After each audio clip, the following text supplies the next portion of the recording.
আমৃত্যু ভালোবাসি তোকে। পর্ব ৫৪। তানবীর বিড়বিড় করতে করতে নিজের রুম পর্যন্ত যেতেই ফোনে কল বেজে উঠল। তানবীরের বেস্ট ফ্রেন্ড সোহাগ কল দিয়েছে। তানবীর কল রিসিভ করতেই ওপাশ থেকে সোহাগ একদমে কত কি বলতে লাগলো।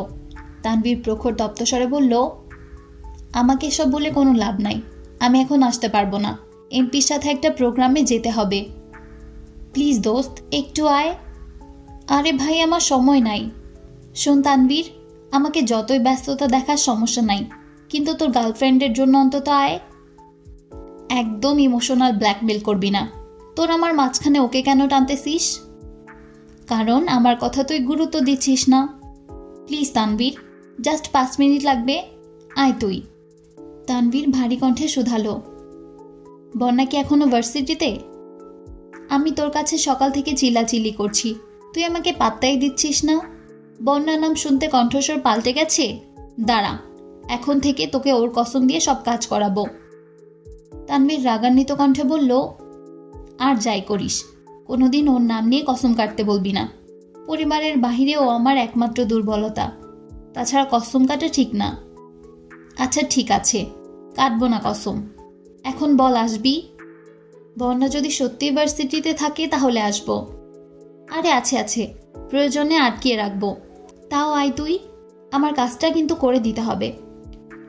ভুলেও বন্যাকে কিছু বলতে যাস না, আমি আসতেছি। তানবীর দ্রুত বেরিয়ে পড়েছে। এদিকে মেঘ আবিরের আড়ালে চুপটি করে দাঁড়িয়ে আছে। তানবীর চলে গেছে অনেকক্ষণ আগে। মেঘ আতঙ্কে এখনো চোখ খুলতে পারছে না। আবির ঠোঁটের কোণে হাসি রেখে অপলক দৃষ্টিতে মেঘকে দেখছে। তীর করে কাঁপছে মেঘের ওষ্ঠদ্বয়। লজ্জার ভয়ে নাকের ডগা আর গাল পাকা টমেটোর মতো লাল হয়ে গেছে। নিস্তব্ধতা বুঝতে পেরে মেঘ ধীরে ধীরে চোখ মেলল। সরাসরি চোখ পড়ল আবিরের চোখের দিকে।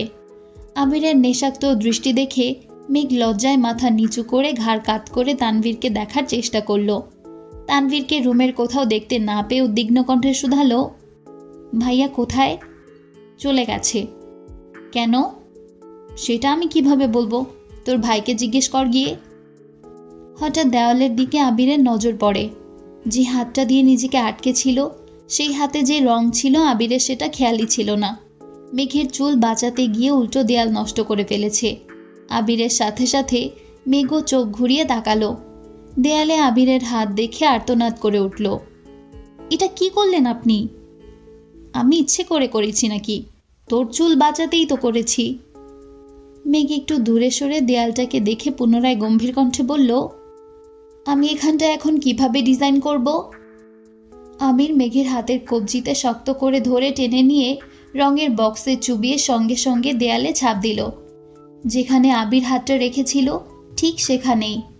মেঘ আটকানোর খুব চেষ্টা করছে, কিন্তু আবিরের শক্তির সামনে মেঘ অতি নগণ্য একটি মানুষ। আবিরের হাতের রং অনেকটা শক্ত হয়ে যাওয়ায় ঠিকমতো বোঝা যাচ্ছিল না, কিন্তু মেঘের হাত স্পষ্ট বোঝা যাচ্ছে। ভালোভাবে খেয়াল করলে মেঘের ছোট্ট হাতকে ঘিরে আবিরের বড় হাতের অপ্রখর ছাপটা ঠিকই চোখে পড়ে। মেঘ ক্ষুব্ধ হয়ে বলল, আপনি এমন করলেন কেন? কি ডিজাইন করবি ভেবে পাচ্ছিস না, তাহলে কি করব? মেঘ শক্ত কণ্ঠে বলল, আমি কিন্তু সম্পূর্ণ দেয়ালটাই নষ্ট করে ফেলব। আবির মুচকি হেসে বলল, একদিনের জন্য রুম তোকে দিয়ে দিয়েছি, সাজাবি নাকি নষ্ট করবি পুরোটাই তোর উপর, আমি কিছুই বলবো না। মেঘ শীতল কণ্ঠে বলে উঠল, মাঝখানে হাতের ছাপটার কারণে কি পচা লাগছে? আপনি এমনটা না করলেও পারতেন। আবির স্বাভাবিক কণ্ঠে বলল, তুই তোর কাজ শেষ কর, তারপর দেখিস কত সুন্দর লাগে। মেঘ মুখ ভোতা করে ঠোঁট ভেঙে কাদো কাদো মুখ করে আবিরের দিকে তাকিয়ে আছে। আবির মুচকি হেসে 2 আঙ্গুলে মেঘের রাগে ফুলে ওঠা নাকটা আলতোভাবে চেপে মোলায়েম কণ্ঠে বলল, দেয়াল জুড়ে এত সুন্দর পেইন্টিং থাকবে আর তাতে ডিজাইনারের হাতের ছাপ থাকবে না তা কি করে হয়? ছাপটার নিচে তোর নামটাও লিখে দিস। বাসার মানুষ দেখলে কি ভাববে? বাসার মানুষ যখন জিজ্ঞেস করবে এই ডিজাইনটা কে করেছে, তখন আমি কি বলবো? শেওড়া পাড়ার পেতনিটা ডিজাইন করে দিয়ে গেছে, নাকি আমার কাল্পনিক বউটা এসে করেছে? মেঘ ফোঁস করে শ্বাস ছেড়ে রাগী স্বরে বলল, কথায় কথায় বউ বউ করবেন না, আমি কিন্তু বড় আব্বুকে বলে দিব। কি বলবি? বলবো আপনি সারাদিন বউ বউ করেন, অথচ বিয়ের কথা বললে ভাব নেন। আপনাকে ডাক্তার দেখাতে হবে। আবির নিঃশব্দে হেসে শুধালো, তুই কি আমায় ইনডিরেক্টলি পাগল বললি? মুখের উপর কিভাবে বলবো? কি? আবির এক পা করে এগুচ্ছে। মেঘ পেছাতে পেছাতে চেঁচিয়ে উঠল, এমন করলে কিন্তু আমি চিৎকার করব। কর চিৎকার। কাকে ডাকবি ডাক, দেখি তোকে কে বাঁচায়। মেঘ ভেজা কণ্ঠে ডেকে উঠল, আম্মু বাঁচাও। আবির মেঘের মুখ চেপে ধরে ঠাট্টা স্বরে বলল, ছি মেঘ, যেভাবে মামুনিকে ডাকছিস, মামুনি ভাবে আমি তোকে ছি। মেঘ বিস্ময়কর দৃষ্টিতে আবিরের দিকে তাকিয়ে আছে। আবির মেঘের মুখ ছেড়ে কিছুটা গম্ভীর কণ্ঠে বলল, সরি, তোকে আর ডিস্টার্ব করব না, তুই তোর কাজ শেষ কর। আমি টাওয়াল নিয়ে ওয়াশরুমে চলে গেছে। মেঘ আহাম্মকের মতো কিছুক্ষণ দাঁড়িয়ে রইল। আবির ভাই যে রাগ করেছে এটা ওনার কথাতেই বোঝা গেছে। মেঘ কি করবে তাই ভাবছে। আচমকা ড্রেসিং টেবিলের আয়নার দিকে নজর পড়তেই মেঘ সব ভুলে গেল। গালে আবিরের হাতের স্পর্শ, গলা আর ঘাড়েও আঙুলের দাগ, নাক আর কপাল জুড়েও রং লেগে আছে। মেঘ লজ্জায় আড়ষ্ট হয়ে যাচ্ছে। কিছুক্ষণ আগে ঘটে যাওয়া ঘটনাগুলো ভাবছে আর বারবার লজ্জায় লালিত হয়ে যাচ্ছে। মেঘ নিজের গালে হাত রেখে আবিরের স্পর্শ অনুভব করার চেষ্টা করছে, অমনি বুকের ভেতর কম্পন শুরু হয়ে গেছে। আচমকা মিম দরজায় দাঁড়াতেই মেঘ তাড়াহুড়ো করে দেয়ালের দিকে ঘুরে মাথায় ওড়না দিল, যাতে রঙের দাগ মিম কোনোভাবেই না দেখে। মিম দৌড়ে এসে উত্তেজিত কণ্ঠে শোধালো, আপু, তুমি আমায় দেখে কি লুকাইছো? দেখি, এদিকে ঘোরো তো। মেঘ দেয়ালে রং করতে করতে তপ্ত স্বরে বলল, ডিস্টার্ব করিস না, রুমে যা। তুমি কি লুকাচ্ছ বলো, তাহলেই চলে যাব। মেঘ হুঙ্কার দিয়ে উঠল, আবির ভাই কিন্তু ওয়াশরুমে আছে, ডাকবো? মিম উদ্বিগ্ন কণ্ঠে বলল, ভাইয়া রুমে আগে বলবা না, আমি গেলাম, পরে এসে দেখবো তুমি কি লুকাইছো। মেঘ কিছুক্ষণ ভেবে পুনরায় কাজ শুরু করলো। আমির ওয়াশরুম থেকে বেরিয়ে ভেজা শরীরে টি শার্ট গায়ে দিয়ে ফোন নিয়ে চুপচাপ রুম থেকে বেরিয়ে গেছে। মেঘের দিকে একবারের জন্যও তাকিয়ে দেখেনি। মেঘ অসহায় মুখ করে আবিরের যাওয়ার দিকে খানিকক্ষণ চেয়ে রইল। চোখে মুখে বিষণ্ণতা ভর করেছে, তবুও সবকিছু একপাশে রেখে কাজে মনোযোগ দিল। আমির নিচে নামতেই মিম ছুটে গেল মেঘকে দেখতে। ততক্ষণে মেঘ রং দিয়ে গালে আর গলায় থাকা আঙ্গুলের ছাপগুলো মুছে ফেলেছে। মিম রুমে ঢুকেই তীক্ষ্ণ দৃষ্টিতে তাকিয়ে বলল, তখন কি লুকাইছিলা? মেঘ স্বাভাবিকভাবে ঘুরে মিমের গালে দু রঙের আঙুল ছুঁয়ে বলল, তোর কাছ থেকে আমি কি লুকাবো বল। আপু, তোমার গালে এত রং কেন? খেয়াল ছিল না, হুট করেই গালে হাত দিয়ে ফেলেছিলাম। দুটো দেয়াল ভালোভাবে পর্যবেক্ষণ করে মিম বলল, আপু, দুইটা ডিজাইনে অনেক সুন্দর হয়েছে, ভাইয়ার রুমটা অন্যরকম সুন্দর লাগছে। মেঘ মৃদুস্বরে বলল, সত্যি সুন্দর হয়েছে? 100% সত্যি। ওনার কি পছন্দ হবে? কিছুই তো বললেন না। আমি বলছি, ভাইয়ার পছন্দ হবেই হবে। তাছাড়া তুমি যে এঁকে দিবা, ভাইয়া সেটারই প্রশংসা করবে দেখো। সেটা যদি ব্যাঙের ছাতাও হয়, তবুও বলবা অনেক সুন্দর হয়েছে। মিম বিছানার উপর বসে পা ঝুলাচ্ছে আর মেঘের সাথে গল্প করছে। মেঘ আবিরের কথা মতো নিজের হাতের ছাপটায় নিজেই নিজের নাম লিখেছে। তাছাড়া এক সাইডে সাজ্জাদুল খান আবির নাম লিখেও ডিজাইন করে দিয়েছে। মিমকে কিছু জিনিস দিয়ে আগেই পাঠিয়ে দিয়েছিল। বাকিগুলো নিয়ে মেঘও পেছন পেছন আসছে। এতক্ষণের মধ্যে আবির একবারও উপরে যায়নি। মিম নিচে আসতেই আবির প্রশ্ন করল, তোর বোনের কাজ শেষ হয়েছে? হ্যাঁ, অনেকক্ষণ আগেই শেষ হয়েছে। আবির কোনো কথা না বলে নিজের রুমে চলে গেছে। দুটো দেওয়ালের ডিজাইনের কারণে রুমটা চেনাই যাচ্ছে না। আবিরের রুমটা খানবাড়ির সবগুলো রুমের থেকে বড়। একসময় এই রুমে আলী আহমদ খান আর মালিহা খান থাকতেন। ওনাদের জন্যই মূলত বানানো হয়েছিল। পরবর্তীতে বিভিন্ন সমস্যার কারণে আলী আহমদ খানরা নিচে চলে আসেন আর রুমটা আবিরের দখলে চলে যায়। রুমটার ঠিক মাঝামাঝিতে দরজাটা অবস্থিত। ভেতরে এক পাশে আবিরের ব্যবহার্য সব প্রয়োজনীয় সামগ্রী আর অন্য পাশে সব অপ্রয়োজনীয় জিনিসপত্র। ছোটবেলার সাইকেল থেকে শুরু করে লাগেজ, ক্রিকেট, ফুটবল খেলার যাবতীয় জিনিসপত্র, পুরনো একটা ওয়ার্ড্রব, আরও অনেক কিছু। ওইদিকে সব জিনিসপত্র বড় কাপড় দিয়ে ঢাকা। মালিহা খান বলেছিলেন পুরনো জিনিসপত্র স্টোর রুমে রেখে দিতে, কিন্তু আবির সেগুলো সরাতে রাজি হয়নি। রুমে আর্ট করায় এখন এক পাশ অতিরিক্ত সুন্দর হয়ে গেছে আর অন্য পাশ অগোছালো। তবে আবিরের সেদিকে মনোযোগ নেই। আবির উদ্গ্রীব নয়নে দেয়ালের দিকে তাকিয়ে আছে। একবার চোখ পড়ছে নিজের নামের দিকে, পুনরায় নজর আটকায় মেঘের হাতের ছাপে, সেই সাথে লেখা মেঘ নামটার উপরে। অকস্মাৎ আবিরের মুখে হাসি ফোটে। অন্যদিকে তানভীর ভার্সিটির সামনে আসতেই সোহাগ আর শিমুলকে দেখতে পেল। ওরা তানভীরকে দেখেই হাসি মুখে এগিয়ে আসলো। তানভীর প্রশ্ন করল, বন্যা কোথায়? চল, আমাদের কাজটা আগে শেষ করি, 5 মিনিটের কাজ। বন্যার সাথে আগে দেখা করব, তারপর তোদের ব্যাপারটা ভেবে দেখব। দুটো মেয়ের সাথে ওইদিকে গেল। তানভীর ওদের দেখানো পথে বাইক স্টার্ট দিল, থামল ঠিক বন্যাদের পেছনে। বন্যারা পেছন ফিরে তাকিয়েও দেখল না। তানভীর ঘন ঘন হর্ন দিতে লাগলো। এক প্রকার বিরক্ত হয়ে বন্যা পেছনে ফিরতেই দেখল তানভীর বাইক থেকে নীরের দৃষ্টিতে চেয়ে আছে। বন্যা চেহারা স্বাভাবিক করার চেষ্টা করল। তানভীর গম্ভীর কণ্ঠে বলল, এদিকে আসো। বন্যা বান্ধবীদের দিকে তাকিয়ে ধীরগতিতে এগিয়ে আসলো। তানভীর প্রখর তপ্তস্বরে বলল, ফোন দিলে ফোন রিসিভ করার প্রয়োজন মনে করো না? ইদানিং ফোন বন্ধ করে রেখেছ, সমস্যা কি?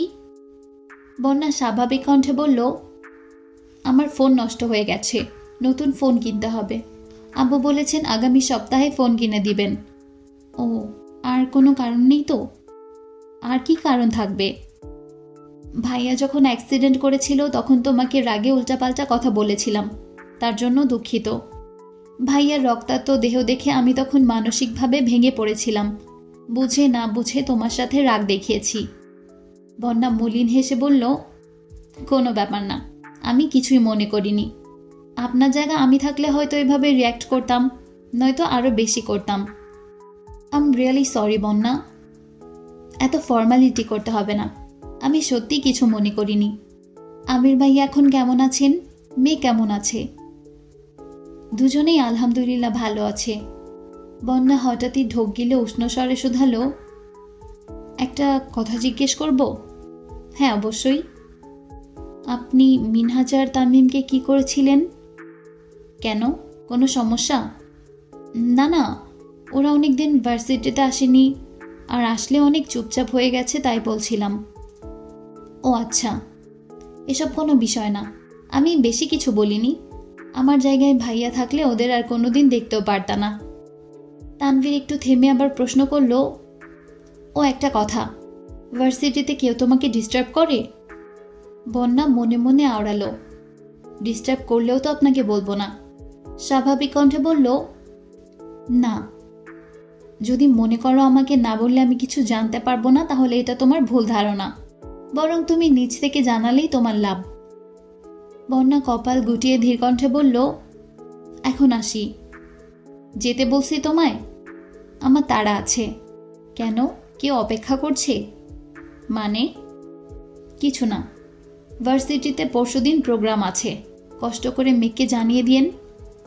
ঠিক আছে, এখন চলো। কোথায়? তোমায় কিছু খাওয়াই। আমি আজ কিছু খাবো না, অন্য কোনো দিন আমি আপনাকে খাওয়াবো।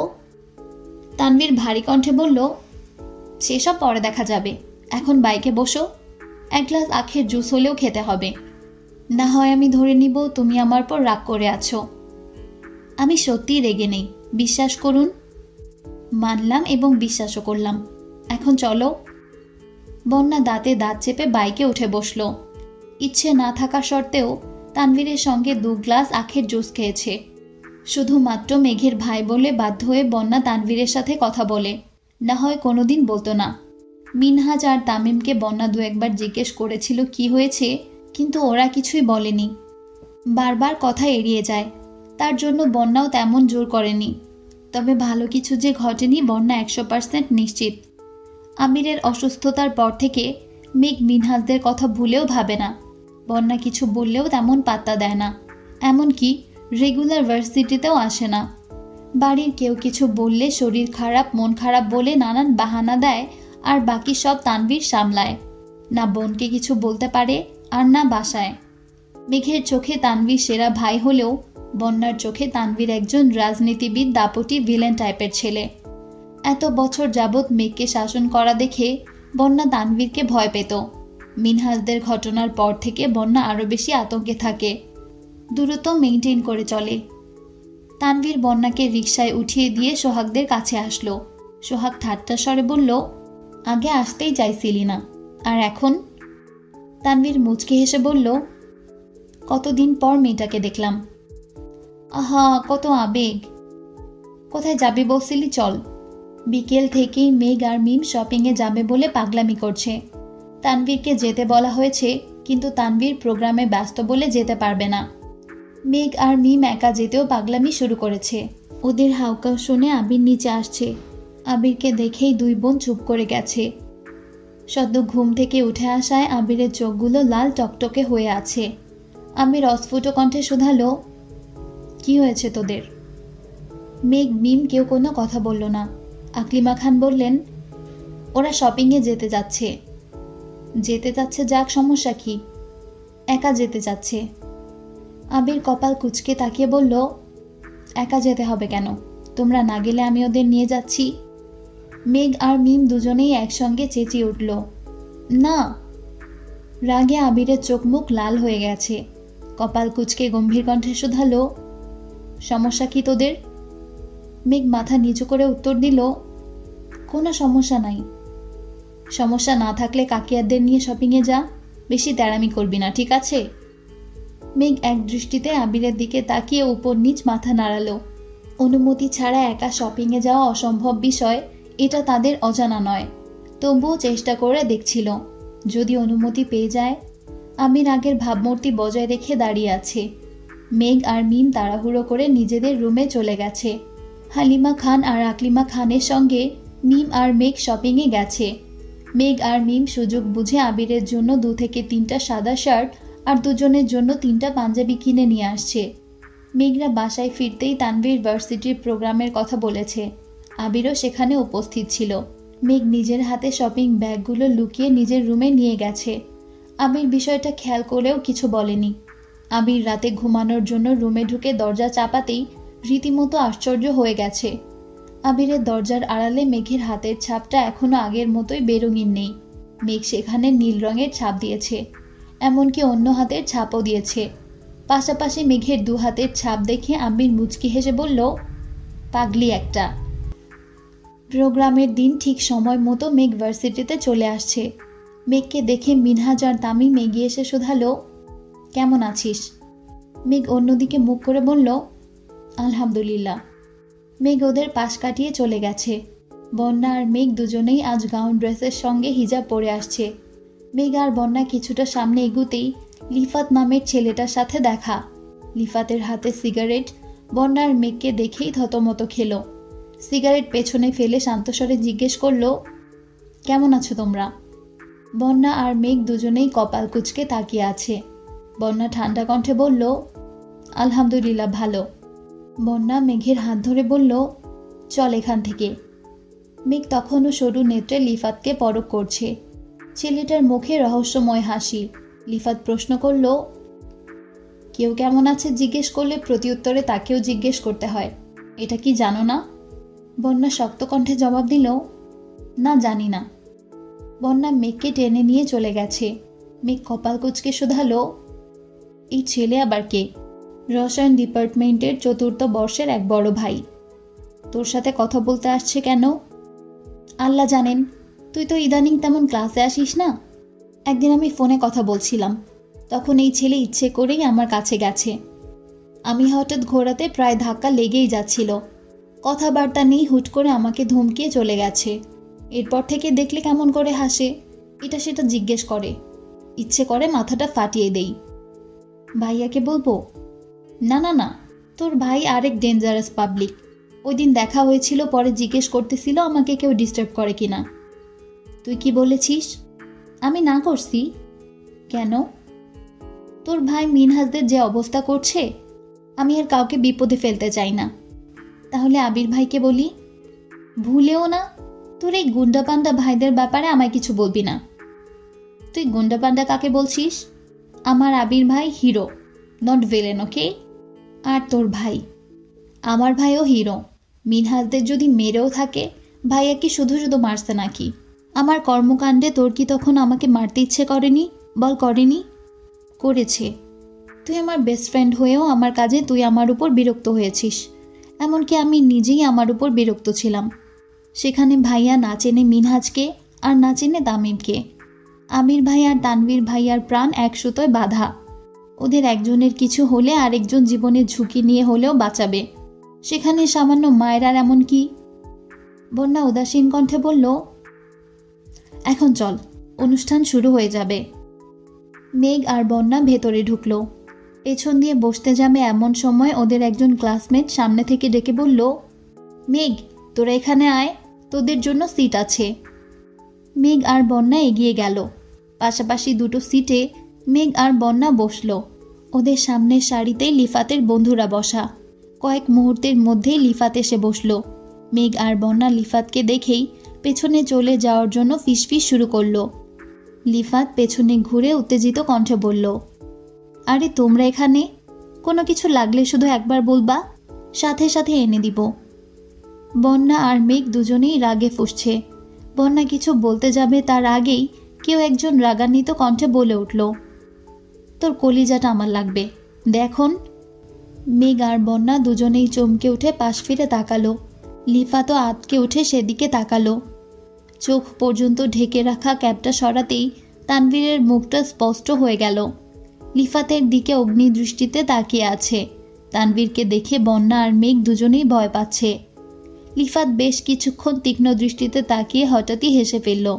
তানভীর চোখ মুখ কুঁচকে পুনরায় বলল, কি হলো, দিবি না?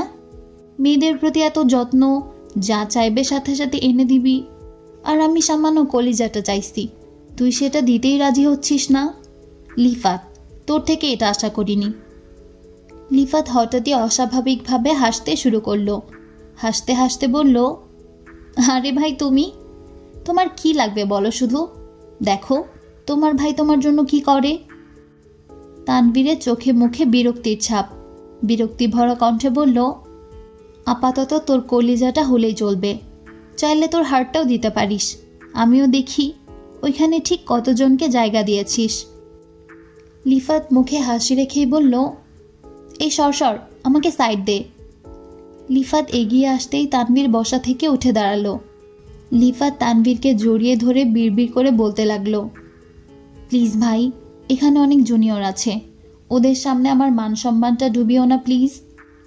তানভীর রাগান্বিত কণ্ঠে গজগজ করতে করতে বলল, তোর হিসাবের খাতায় এখন অবধি 1000 খানের মেয়ের নাম উঠেছে। সরি ভাই, তুমি এখানে কেন আসছো? ওরা কি তোমার কিছু হয়, নাকি অন্য কারোর জন্য আসছো? যে বন্যার পেছনে ঘুরঘুর করছিস সে একান্তই আমার। তার পাশে অন্যজন আমার একমাত্র বোন আর আবির ভাইয়ার পার্সোনাল সম্পত্তি। তুই ভুল জায়গায় হাত বাড়িয়েছিস লিফাত, তোকে কি করা উচিত নিজেই বল। সরি ভাইয়া, প্লিজ মাফ করে দাও, আমি জানতাম না ওরা তোমার কাছের লোক। তোকে লাস্ট ওয়ার্নিং দিচ্ছি লিফাত, ভবিষ্যতে কোনো মেয়ের দিকে নজর দিলে সার্টিফিকেট নিয়ে বের হতে পারবি না বলে দিলাম।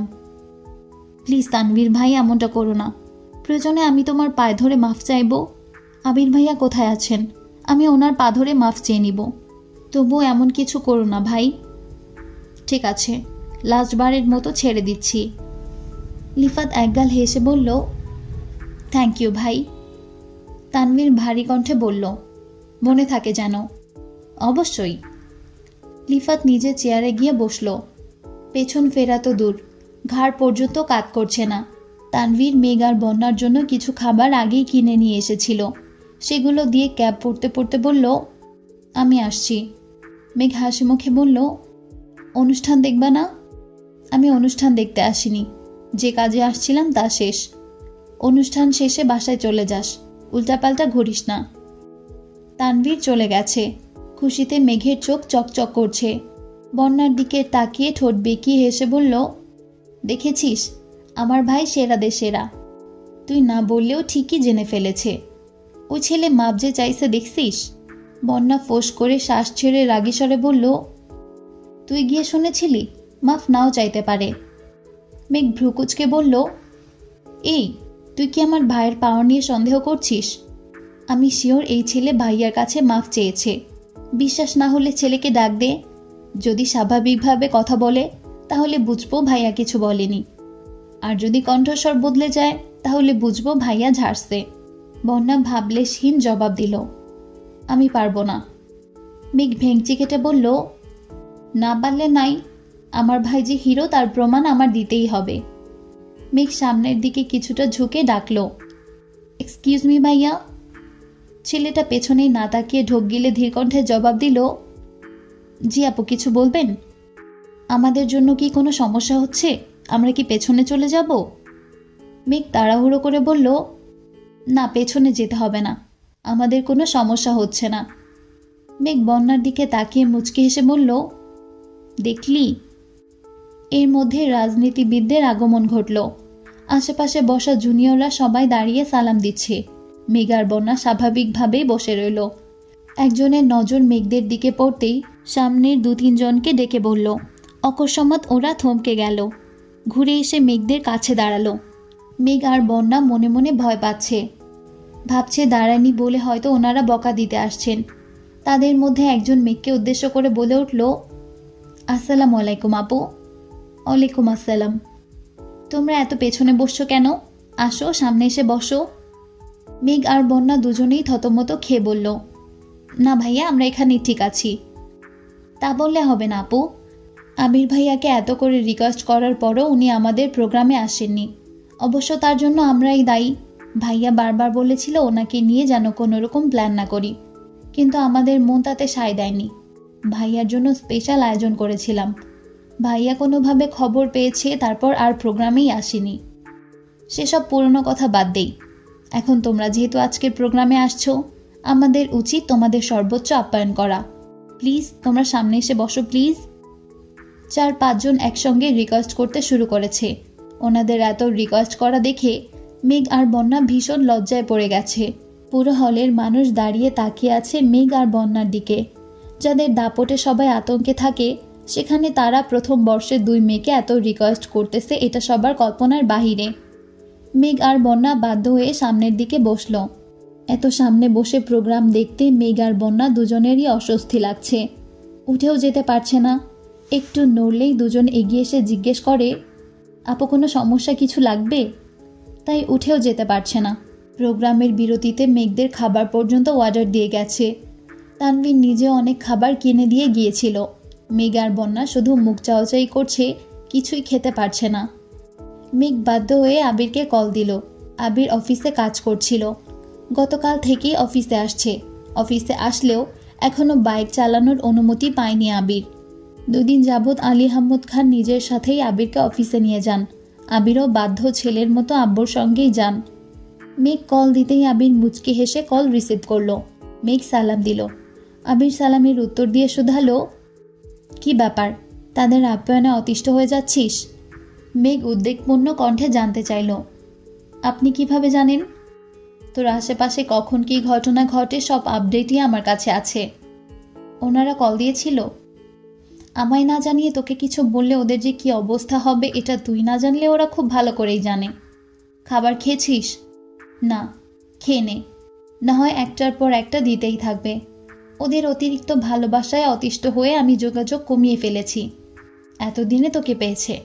তোকে ঠিকঠাক আপ্যায়ন করতে না পারলে ওরা ঘুমিয়েও দুঃস্বপ্ন দেখবে, বুঝলি? মেঘ মৃদু হেসে বলল, আমাদের প্রোগ্রাম দেখতে ভালো লাগছে না, সামনে এনে বসাইছে, সব বিরক্ত লাগছে। কিছুক্ষণ দেখে বেশি খারাপ লাগলে আমার কথা বলে বেরিয়ে পড়িস। আচ্ছা, আপনি আসবেন? কেন, অনুষ্ঠান দেখতে নাকি তাদের কর্মকাণ্ড দেখতে? না না, এমনি। আসবেন কিনা জিজ্ঞেস করছি। আবির মন খারাপ করে বলল, জানিসই তো আব্বু আমাকে বাইক নিয়ে বের হতে দেয় না। আব্বুর গাড়ি আমি নিব না, আসলে রিক্সা নিয়েই আসতে হবে। আসবো? মেঘ খানিক ভাবল। এমনিতেই আবিরের শরীর দুর্বল, এ অবস্থায় যদি আবার কোনো অ্যাক্সিডেন্ট ঘটে সে ভয়ে মেঘ বলল, না আপনার আসতে হবে না। রাগ করছিস? আমি রিক্সা নিয়ে আসি, সমস্যা নেই। সত্যিই রাগ করিনি। আপনি পুরোপুরি সুস্থ হলে অনেক ঘুরতে পারবো। এখন না হয় বড় আব্বুর লক্ষ্মী ছেলেই হয়ে থাকুন। আবির নিঃশব্দে হেসে বলল, সাবধানে থাকিস, আর কোনো সমস্যা হলে জানাস। মেঘ ঠাট্টা স্বরে বলল, জানাবো না। কেন? কারণ আমি জানি আমার কোনো সমস্যা হওয়ার আগেই কেউ বা কারা কোনো না কোনোভাবেই আমাকে প্রোটেস্ট করবে। এত confident? Yes sir. Okay ma'am, পাকনামি রেখে এখন খেয়ে নেন। আচ্ছা, আপনি খেয়েছেন? আব্বু আমাকে খাওয়ার উপরেই রেখেছেন, ঘন্টার পর ঘন্টা খাবার খাওয়াচ্ছেন। এখন মনে হচ্ছে অফিসে না এসে বাসায় থাকলেই ভালো হতো। ঠিক আছে খান, রাখি তাহলে। ওকে। মেঘ আবার ডাকলো, আবির ভাই। কিছু না, রাখছি। মেঘ কল কেটে স্বস্তির নিঃশ্বাস ছাড়ল। বর্ণা কপাল কুঁচকে তাকিয়ে আছে। মেঘ ভ্রু নাচিয়ে শোধালো, এখন কি আমার ভাইয়া আর আবির ভাইয়ের ক্ষমতা সম্পর্কে আইডিয়া হয়েছে? বর্ণা অস্থির হয়ে বলল, সেসব হয়েছে, কিন্তু তুই আগে এটা বল, তুই আর আবির ভাই কি রিলেশনে আছিস? হ্যাঁ। সত্যি? উনি কি তোকে প্রপোজ করে ফেলেছেন? প্রপোজ করেনি, তবে আমি মনে মনে অ্যাকসেপ্ট করে নিয়েছি। কেন বলতো? তোদের এত সুন্দর কথোপকথন শুনে আমার নিজের মনেই শান্তি শান্তি লাগছে। মেঘ মুচকি হাসল, সাথে বন্যাও। চৈত্রের উত্তপ্ত আবহে নগর যেন মরুভূমিতে পরিণত হয়েছে। শহর জুড়ে বৃষ্টির জন্য হাহাকার। আরোদিত শীতলতার আচ্ছাদনে আচ্ছাদিত আবির, তবুও গাত্র ঘেমে নাজেহাল অবস্থা। পূর্বের তুলনায় কয়েক ডিগ্রি সেলসিয়াস তাপমাত্রা বেড়েছে। এক ফোঁটা বৃষ্টির আশায় সবাই অসহায়ের মতো আকাশের পানে চেয়ে আছে। অসহ্য গরমের জন্য আজ অফিস একটু তাড়াতাড়ি ছুটি হয়েছে। আবিরকে ফুপ্পি সকাল থেকে অনেকবার কল দিচ্ছিল। আবির সুস্থ হয়েছে শুনে বারবার যেতে বলছিল, কিন্তু আলী আহমদ খান আবিরকে কোনোভাবেই যেতে দিবেন না। অন্তত পক্ষে এই ভর দুপুরে তো নয়ই, এমনকি বিকেলেও যেতে দেয়নি। আবিরও বাবার মুখের উপর কিছু বলেনি। আবির বাসায় ফেরার পর থেকেই দেখছে মেঘ আর মিম মামুনিদের পেছন পেছন ঘুরঘুর করছে। মামুনিরা বারবার বারণ করছে দেখে আবির এগিয়ে গিয়ে শোধালো, কি হয়েছে তোদের? মিম চট করে বলল, ফুপ্পি কল দিয়েছিল, আমাদেরকে বাসায় যেতে বলেছেন, কিন্তু আম্মুরা যেতে দিচ্ছে না। আবিরের কপালে কয়েক স্তর ভাঁজ পড়েছে। উদ্বিগ্ন কণ্ঠে বলল, ফুপ্পি সকাল থেকে আমাকে বারবার কল দিচ্ছেন, কোনো সমস্যাই হলো কি না? আবির ফের জিজ্ঞেস করল, মামুনি তোমাদের কিছু বলেছে? তেমন কিছু বলেনি, শুধু বলেছে তোরা যেন রাতে ওখানে খাওয়া দাওয়া করিস। তোমাদের কিছু বলেনি? আমাদের শুক্রবার দাওয়াত দিয়েছে, আবার বলল আসিফ আর আরিফকে পাঠিয়ে দাওয়াত দিবে, তোর আব্বুকেও কল দিয়ে বলবে বলল। আবির স্বাভাবিকভাবে বলল, আমি ভেবেছিলাম শুধু আমাদেরকেই কল দিচ্ছে। সকালে বলছি বিকালে আসতে পারি, কিন্তু গরমের জন্য আব্বু যেতে দেয়নি, জোর করে বাসায় নিয়ে আসছে। রাতে ঝড় হতে পারে ভেবে তোর চাচ্চু ওদের পাঠাতে না করলো। এদিকে আপা বারবার কল দিয়েই যাচ্ছে। তানভীরও কল দিয়ে বলল ওদের পাঠাতে। তানভীর নাকি কাজ শেষ করে ফুপ্পির বাসায় যাবে। আচ্ছা, আমি ফুপ্পির সাথে কথা বলছি। শুক্রবারে সবাই গেলে আজ তাহলে কারো যাওয়ার প্রয়োজন নেই। সেই বরং ভালো, তুই কথা বলে দেখ। আমির ফোন হাতে নিয়ে চলে যাচ্ছে। মেঘ কপাল গুটিয়ে আবিরের দিকে তাকিয়ে আছে। আবির একটু দূরে যেতেই মেঘ দ্রুত আবিরের কাছে গিয়ে হাত চিমটি কাটল। আবির তাকাতেই মেঘ ফোঁস করে শ্বাস ছেড়ে তাকালো। মেঘের চোখের পাপড়ি ঘন ঘন কাঁপছে। হালিমা খান, আকলিমা খান আর মিম তিনজনেরই নজর মেঘের দিকে। মেঘ তড়িঘড়ি করে আবিরের থেকে কিছুটা দূরে সরে দাঁড়ালো। মেঘ চোখ মুখ গুটিয়ে কিছু একটা বোঝাতে চাচ্ছে। মেঘের ইশারায় বোঝানো কথা আবিরের বোধগম্য হলো না। পরপর দুবার ভ্রু নাচিয়ে নিঃশব্দে প্রশ্ন ছুড়ে দিল। মেঘ চাপা স্বরে বিড়বিড় করে বলল, আজ আইরিনের জন্মদিন, সে বায়না ধরেছে আজ আমাদের নিজের হাতে রান্না করে খাওয়াবে, তার জন্য ফুপ্পি বারবার কল দিচ্ছেন। আবির মৃদুস্বরে প্রশ্ন করল, তোকে কে বলেছে? জান্নাত আপু। আচ্ছা, দেখছি কি করা যায়। আবির আলী আহমদ খানের রুমে চলে গেছে। মেঘকে ডেকে আকলিমা খান জিজ্ঞেস করলেন, আবিরকে কি বলছিস? মেঘ হাসি মুখে বলল, দেখো কাকিয়া, ফুপ্পিরা সবাই আমাদের বাসায় এসেছে, খাওয়া দাওয়া করেছে, সারা দিন সময় দিয়েছে। প্রথমবার ফুপ্পি আমাদের যেতে বলেছেন, আমাদের কি যাওয়া উচিত না বলো? অবশ্যই উচিত, কিন্তু তোর আব্বু যে না করে গেল। আবির ভাই বড় আব্বুর সাথে কথা বলতে গেছেন, দেখবা বড় আব্বু রাজি হয়ে গেছে, তখন আব্বু আর কিছুই বলতে পারবে না। আকলিমা খান হেসে বললেন, তোদের মাথায় সারাক্ষণ দুষ্টু বুদ্ধি করে, তাই না? মেঘ আর মিম দুজনেই হাসছে। এর মধ্যে আবির বেরিয়ে এসে বলল, হাসাহাসি রেখে এখন রেডি হতে যা, কিছুক্ষণের মধ্যেই বের হতে হবে। হালিমা খান প্রশ্ন করলেন, আবির তুই কি বাসা চিনিস? আচমকা এমন প্রশ্নে আবির থতমত খেল, নীরবে ঢোক গিলল। মেঘ শান্ত স্বরে বলল, আজকাল বাড়িঘর চিনতে হয় না বুঝছ আম্মু, ফোন নাম্বার আছে, গুগল ম্যাপ আছে, কোনো না কোনোভাবে চলে যাওয়া যাবে। হালিমা খান আর কিছুই বললেন না। মেঘ মিম আর আদিকে উদ্দেশ্য করে বললেন, চল চল রেডি হতে হবে। আদি আমতা আমতা করে বলল, আমি আম্মুকে ছাড়া যাব না, তোমরা যাও। মেঘ কপাল গুটিয়ে বলল, তুই কবে বড় হবি? মিম চল আমরাই যাই। আবিরের সহজ স্বীকারোক্তি, তোরা রেডি হয়ে আমাকে ডাকিস। ঠিক আছে। মেঘ আর মিম দুজনেই রুমে চলে গেছে। কিছুক্ষণের মধ্যেই রেডি হয়ে গেছে। যথারীতি মেঘ আবির আর মিমকে দরজা থেকে ডেকে নিচে চলে আসছে। আবিরও রেডি হয়ে নিচে আসছে।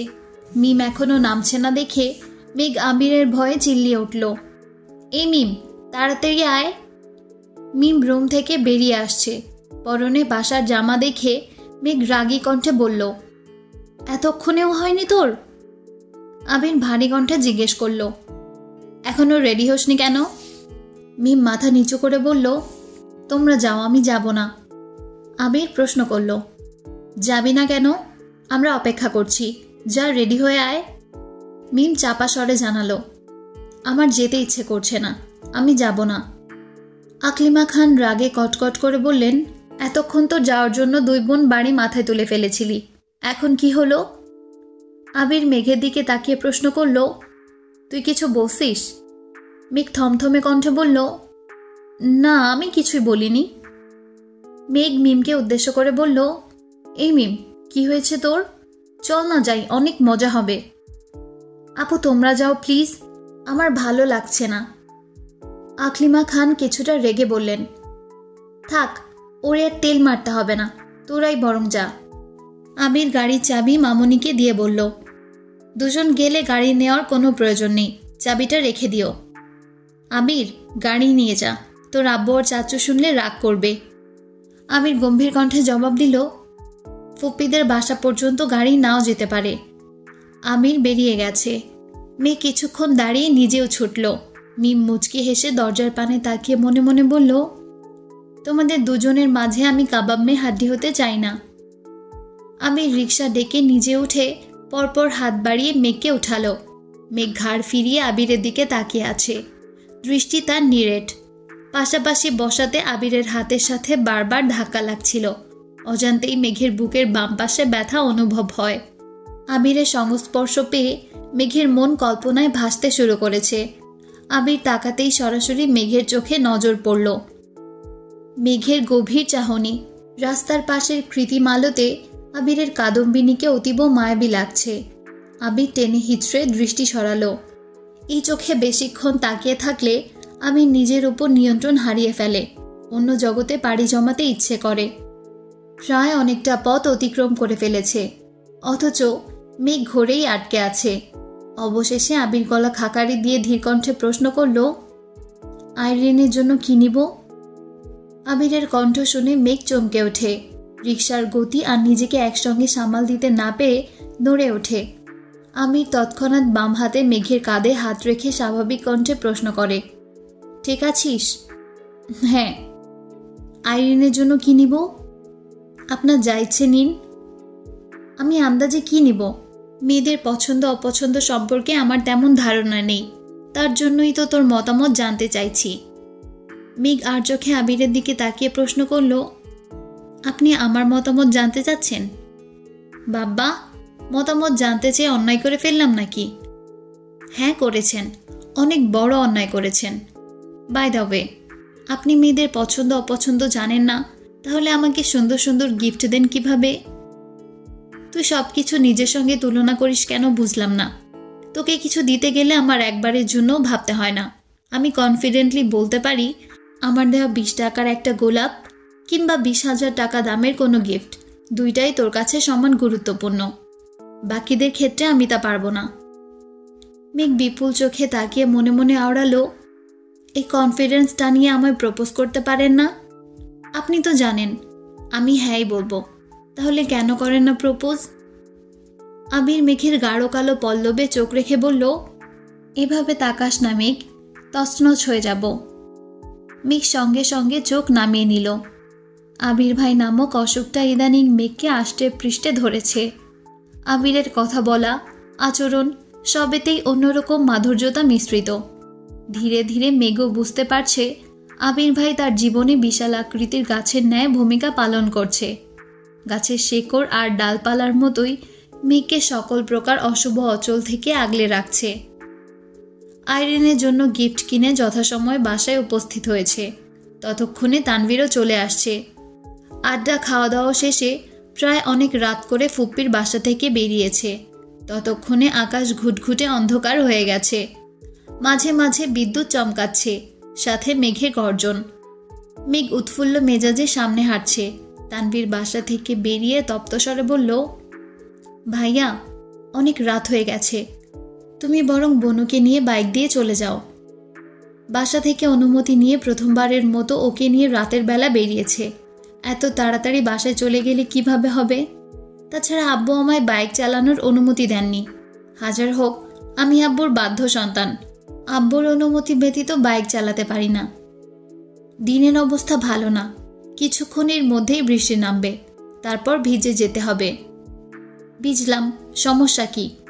জ্বর হলে না হয় দুজনেরই হলো। তানভীর রাগী স্বরে বলল, একবার জ্বরে ভুগে শিক্ষা হয়নি তোমাদের? আমির নাকুচকে বলল, তখন কি একসাথে ভিজেছিলাম নাকি? তাছাড়া মাঝে মাঝে বৃষ্টি বিলাস করা ভালো, এতে ভালোবাসা বাড়ে, বুঝছিস? হ্যাঁ, তোমার প্রেম বিষয়ক আজবগুজি লজিক খুব ভালোভাবেই বুঝতে পারছি। আবির এগিয়ে যেতে যেতে বলল, তুই কিন্তু একা একা বাসায় যাস না। তানভীর চিবিয়ে চিবিয়ে বলল, হ্যাঁ হ্যাঁ, তোমাদের জন্য এখন আমি গাছতলায় বসে থাকি আর শুধু শুধু বৃষ্টিতে ভিজি নাকি? আবির ঘাড় ঘুরিয়ে মুচকে হেসে বলল, ভাই তোর, বোনও তোর, তাই দায়িত্বটা তোরই। আবির হাসতে হাসতে সামনে চলে গেছে। তানভীর না চাইতেই মৃদু হাসল। আবিরের যখন যা ইচ্ছে হয় তাই করে, এটা তানভীরের থেকে আর কেউই ভালো জানে না। আবিরের সব পাগলামির একমাত্র সাক্ষী তানভীর। আবিরের বৃষ্টিতে ভিজতে ইচ্ছে হচ্ছে মানে এখন তাকে ভিজতেই হবে। তানভীর বাইক স্টার্ট দিয়ে ওদের পাশ কাটিয়ে যেতে যেতে আবারও বলল, তাড়াতাড়ি চলে এসো। মেঘ আশেপাশে তাকাচ্ছে আর গুটি গুটি পায়ে হাঁটছে।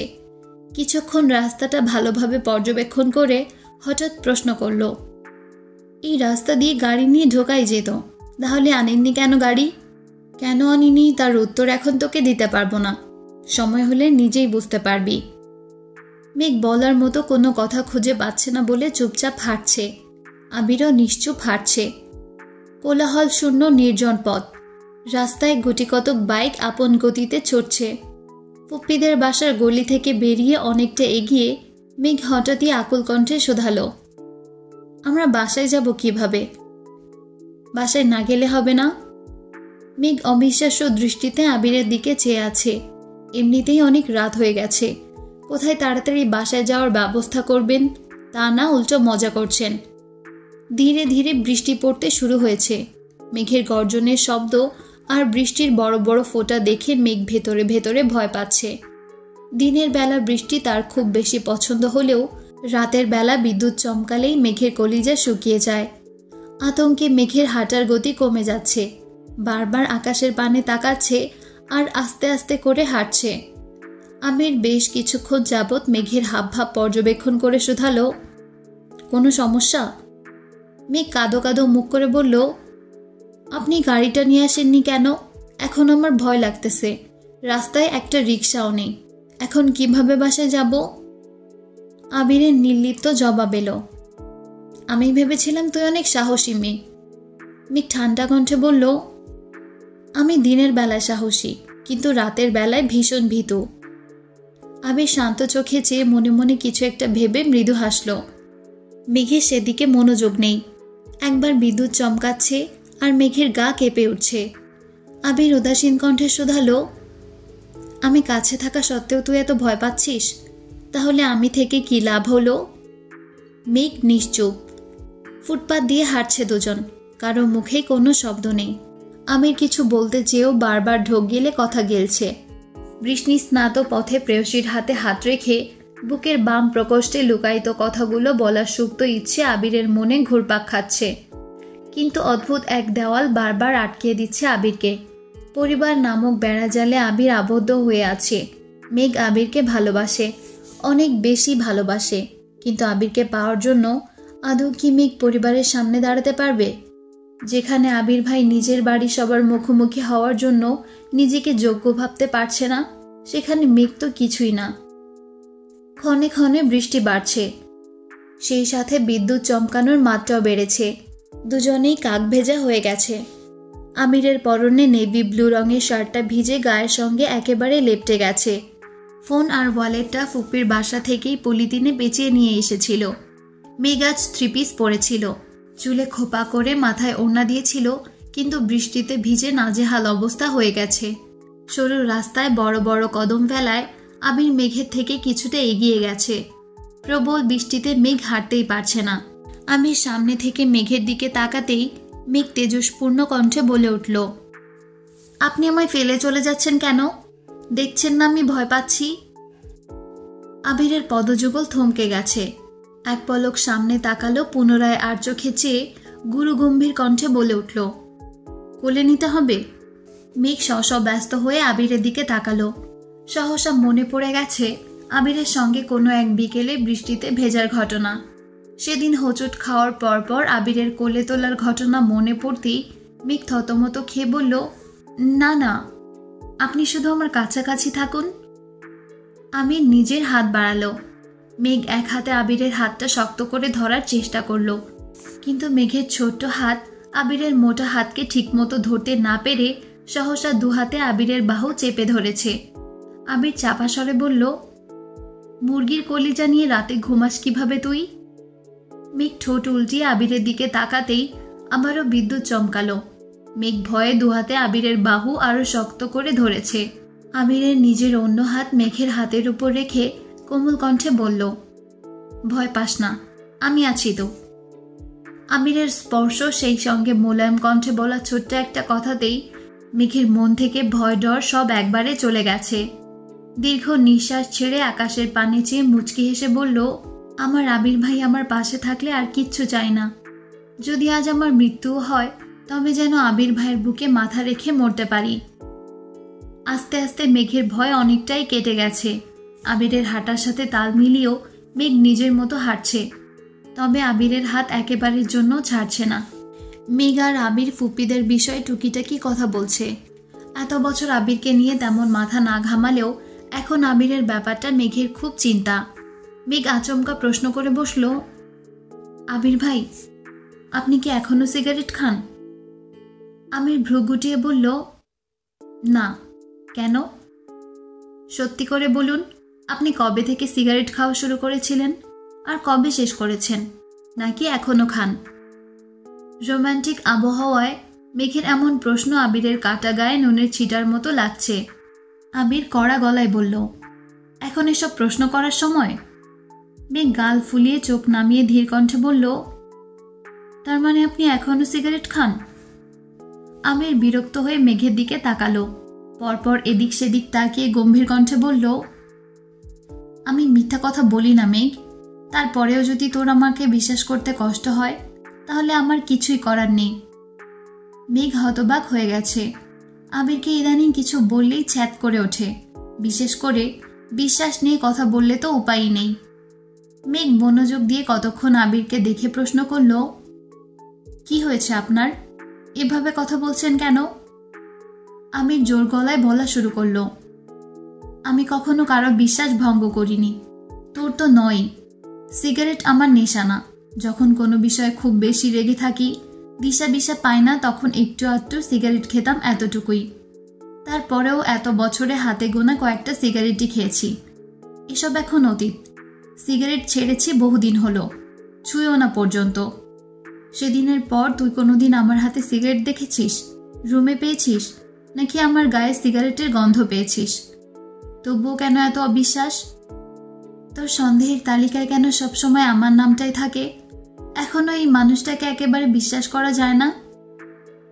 আবির একরাশ হতাশা নিয়ে কথাগুলো বলেছে। শেষ প্রশ্নগুলো বলার সময় আবিরের গলা কাঁপছিল।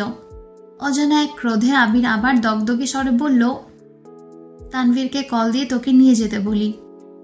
মেঘ আর্তনাদ করে উঠল, কেন? আর যাই হোক, আবির কখনো কাউকে জোর করবে না, অন্তত পক্ষে তাকে বিশ্বাস করতে তো নয়। আমার সত্যি গাড়িটা নিয়ে আসা উচিত ছিল। মেঘ মায়াবীর দৃষ্টিতে চেয়ে শীতল কণ্ঠে বলল, আপনি এভাবে কথা বলছেন কেন? আমি আপনাকে বিশ্বাস করি, অনেক বেশি বিশ্বাস করি। সত্যি বলছি। ভাইয়াকে কল দিবেন না প্লিজ, আমি আপনার সাথেই যাব। আবির উদাসীন কণ্ঠে বলল, যেখানে তুই আমাকে বিশ্বাস করতে পারিস না, সেখানে তোর বাবা মায়ের চোখে তো আমি মস্ত বড় অপরাধী হয়ে যাব। তোর জ্বর হলে কেউ আমায় ছেড়ে কথা বলবে না। আবির দুপা এগুতেই মেঘ এক হাতে আবিরের আঙ্গুল ধরার চেষ্টা করে, কিন্তু আবির আঙ্গুল ছাড়িয়ে এগিয়ে যেতেই মেঘ তড়িঘড়ি করে আবিরের সামনে গিয়ে সরাসরি আবিরের শার্ট আঁকড়ে ধরে সাফাই দেওয়ার মতো আকুল কণ্ঠে বলে উঠল, আমি আর কোনোদিন আপনাকে এমন কথা বলবো না, আপনাকে কখনো অবিশ্বাস করব না। আপনি যা বলবেন, যে অবস্থাতে বলবেন, আমি সাথে সাথে বিশ্বাস করে ফেলব। প্লিজ আপনি রাগ করবেন না, প্লিজ, আমি কানে ধরেছি। এতক্ষণ আবির শক্ত থাকলেও মেঘের শেষ বাক্যে আবির তৎক্ষণাৎ মেঘের হাত চেপে ধরল। মেঘের হাত তখনও আবিরের বুকেই ছিল। সবে মাত্র কানে ধরার জন্য হাত তুলতে যাচ্ছিল, তার আগেই আবির আটকে দিয়েছে। আবিরের রাগ মুহূর্তেই দমে গেল। ভারী কণ্ঠে বলল, অতি সামান্য কারণে আবির কাউকে এত বড় শাস্তি দিবে না। মেঘ ফের বলে উঠল, আপনি রাগ করলে আমার খুব ভয় হয়। আবির অনুচিত্তন মনে শোধালো, কিসের ভয়? মেঘ বিড়বিড় করে বলল, আপনাকে হারানোর।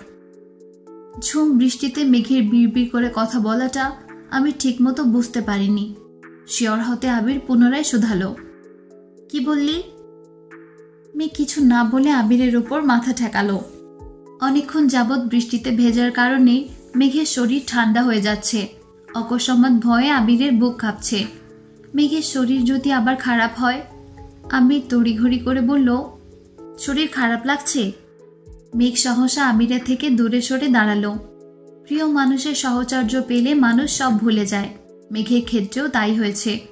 ঘোরের মধ্যে কখন যে আবিরের বুকে মাথা রেখেছে সেটা খেয়ালই করেনি। আবির ডাকতেই মেঘের ঘোর কেটে গেছে। লজ্জায় মাথা নিচু করে সামনে এগিয়ে যাচ্ছে। আবির পিছু পিছু ডাকছে, কিন্তু মেঘ তাকাতেই পারছে না। আবির এগিয়ে গিয়ে মেঘের মাথায় কিছুটা উপরে দুহাত রাখল, যেন সরাসরি বৃষ্টির পানি মেঘের মাথায় না পড়ে। মেঘ চোখ তুলে তাকিয়ে দেখল একবার, পুনরায় লজ্জায় চোখ নামিয়ে নিল। আমির ভাই মানুষটা কেমন জানি, এই রাগ করেন, এই আবার ভালোবাসার চাদরে মুড়িয়ে নেন। ওনার মন বোঝার সাধ্যি পৃথিবীর কারণ নেই। কিছুটা এগোতেই মেঘ চা খাওয়ার জন্য বায়না ধরেছে, অথচ আবির খুঁজছে মেডিকেল শপ। নিজের ইচ্ছেকে প্রাধান্য দিতে গিয়ে অসময় মেঘকে নিয়ে বৃষ্টিতে ভিজে এখন নিজেই টেনশন করছে। মেঘের সেদিকে খেয়াল নেই। সে নিজের মতো ঘুরছে আর চায়ের দোকান খুঁজছে। জীবনে প্রথমবার গভীর রাতে বৃষ্টিতে ভিজছে। মেঘের মন এমনিতেই খুব উতলা হয়ে আছে, তার উপর সাথে আবির ভাই। বাসার সব চিন্তা ভুলে বৃষ্টি উপভোগ করছে আর আবিরের সঙ্গে খুনসুটিতে মেতে আছে। অবশেষে একটা চায়ের দোকানে মেঘকে বসিয়ে আবির পকেট থেকে ফোন আর ওয়ালেট বের করেছে। উপরে টিনের চালে টুপটাপ বৃষ্টির ফোঁটা পড়ছে। মেঘ আপন মনে বসা থেকেই সেই চালের দিকে চেয়ে আছে।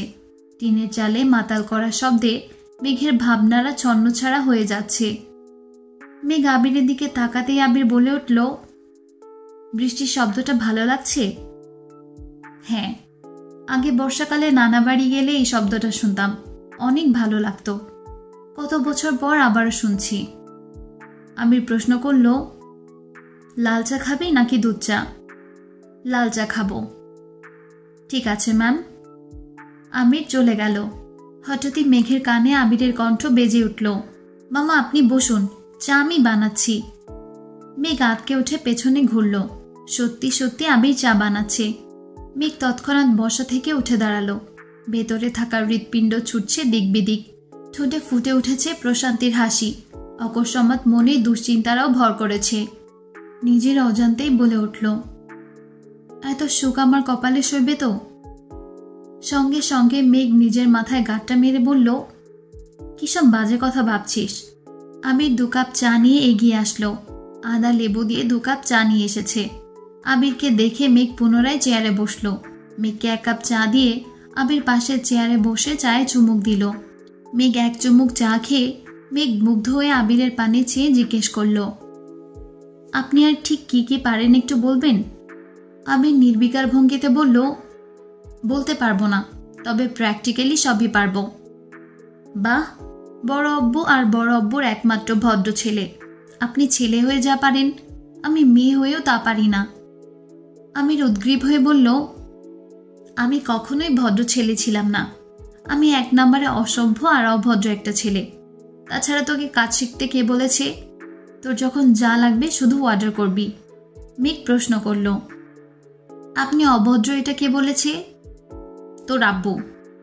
মেঘ হেসে বলল, আব্বুর চোখে দুনিয়ার সব ছেলেরাই অভদ্র। দেখবেন 2 দিন পর থেকে আদিকেও এভাবে কথা শোনাবে। আবির মলিন হাসল। নিষ্ঠুর এই পৃথিবীতে সবার প্রিয় হয়ে ওঠা কারো পক্ষেই সম্ভব না। তবে আবিরের প্রচেষ্টা শুধুমাত্র নিজেকে প্রমাণ করা। আবির অভদ্র নয়, তবে অসভ্য তো বটেই।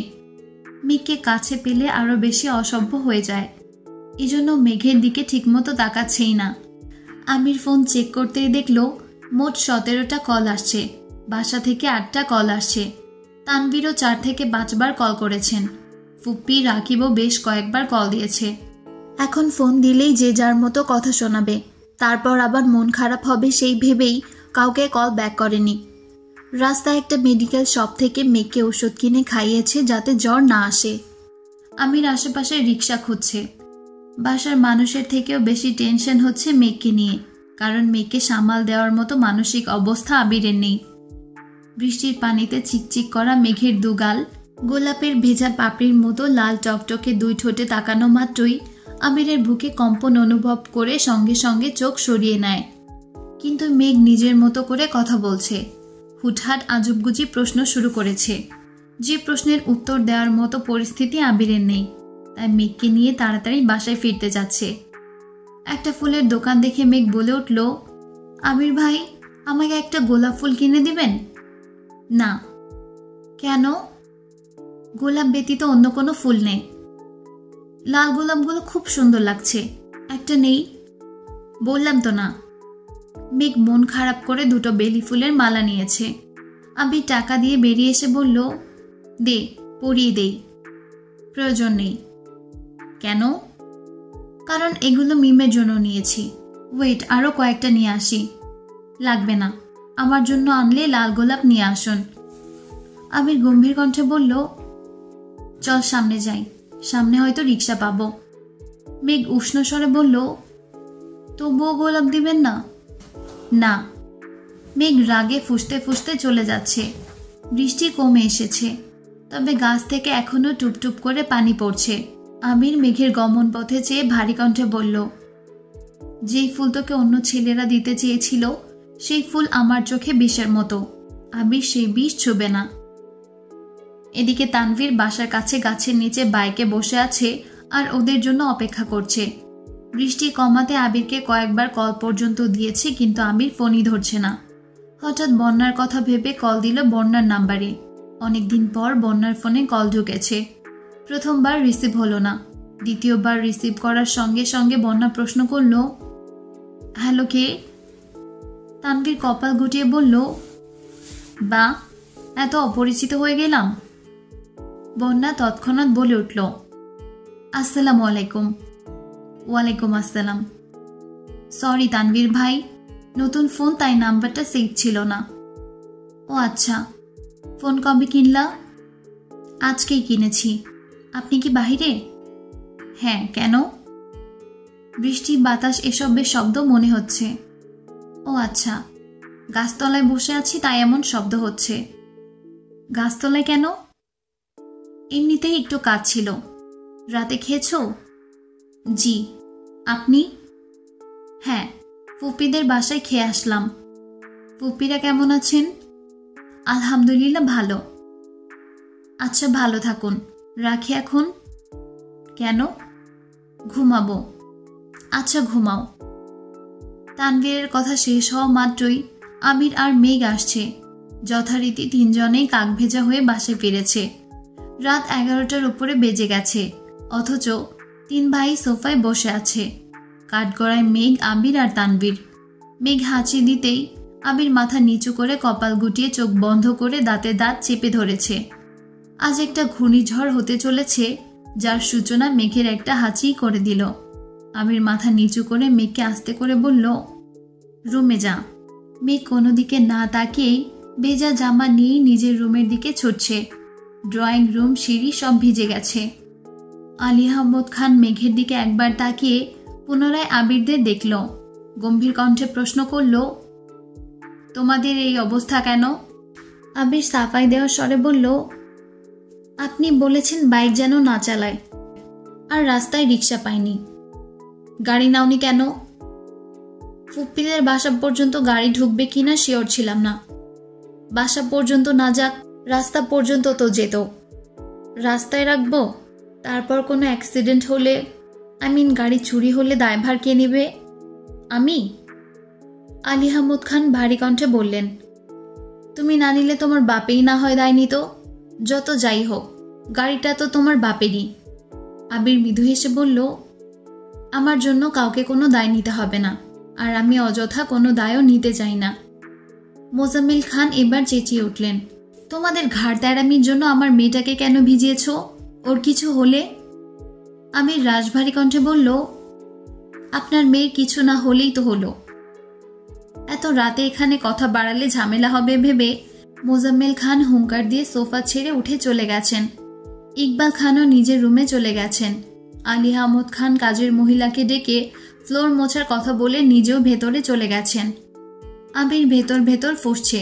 রুমে গিয়ে রাগে বিছানার উপর ফোন ছুঁড়ে ফেলে সোজা ওয়াশরুমে চলে গেছে। আবিরের রাগের একমাত্র কারণ সে নিজেই।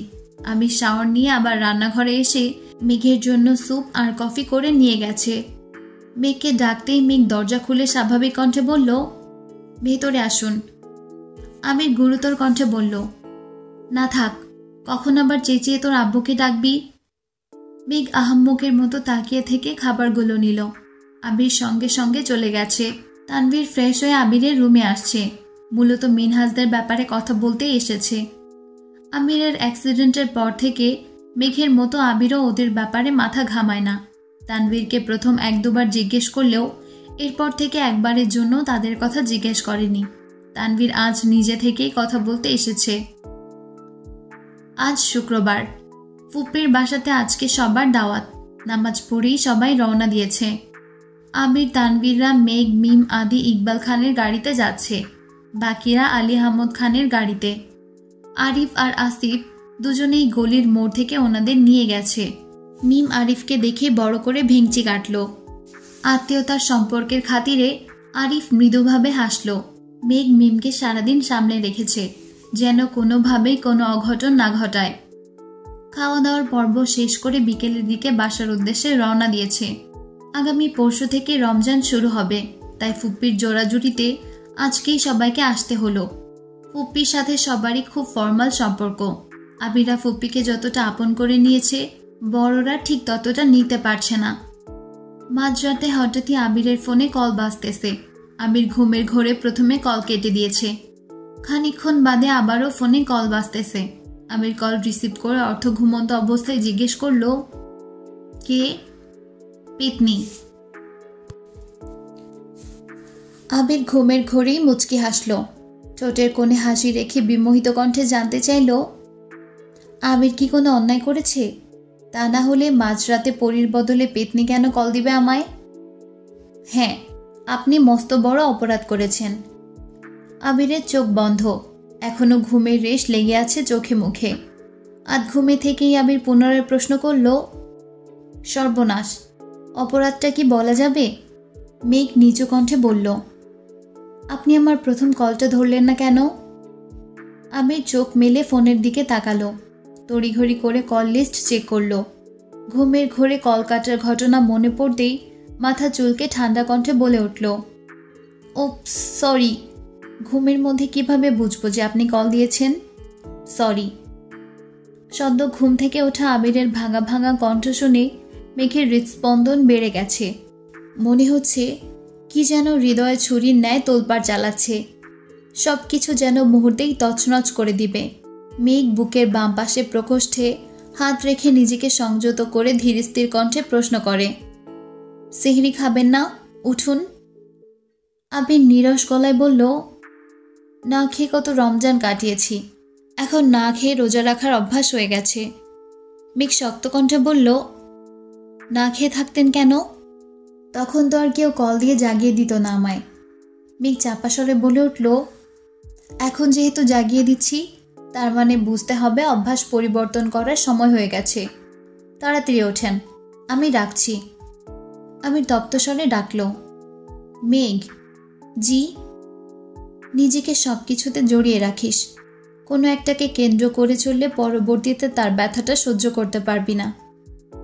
মেঘ কপাল গুটিয়ে ভারী কণ্ঠে শুধালো, রাত বিরতে এসব কি কথা বলছেন? উঠবেন নাকি উঠবেন না বলুন। আরে বাবা, এখনই উঠতেছি, হাত মুখটা ধুয়ে আসছি। ওকে। মেঘ কল কেটে তাড়াতাড়ি নিচে আসছে। ততক্ষণে টেবিলে খাবার রেডি। প্রথম রোজা বলে আজ আদিও উঠেছে। আবির হাত মুখ ধুয়ে কিছুক্ষণের মধ্যেই নিচে আসছে। আসার সময় তানভীরকে ডেকে নিয়ে আসছে। মেঘের বিপরীতে বসতে বসতে আবির অল্প করে ভ্রু নাচালো। মেঘ অপ্রখর হেসে চিবুক নামিয়ে নিল। খাওয়া শেষে যে যার মতো রুমে চলে গেছে। আবির নামাজে যাওয়ার জন্য রেডি হচ্ছে। মেঘ রেস্ট নেওয়ার জন্য একটু শুয়েছে। বন্যাকে নেটে দেখে সঙ্গে সঙ্গে কল দিল। বন্যা কল রিসিভ করা মাত্রই মেঘ বলে উঠল, আসসালামু আলাইকুম। সাহরি খেয়েছো জানো? মাত্রই খেয়ে আসলাম। তুমি খেয়েছো বেবি? হ্যাঁ খেয়েছি, এখন রেস্ট নিচ্ছি।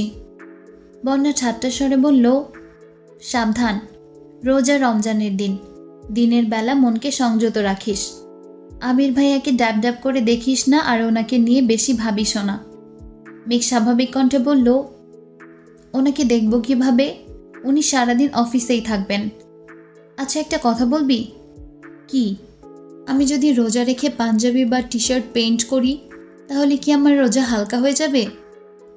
বন্যা হাসতে হাসতে বলল, হ্যাঁ হয়ে যাবে, কারণ তুই রং করতে করতে আবির ভাইয়ের কথা ভাববি, তাই দিনের বেলা জামা কাপড়ের দিকে ভুলেও তাকাবি না, বুঝলি?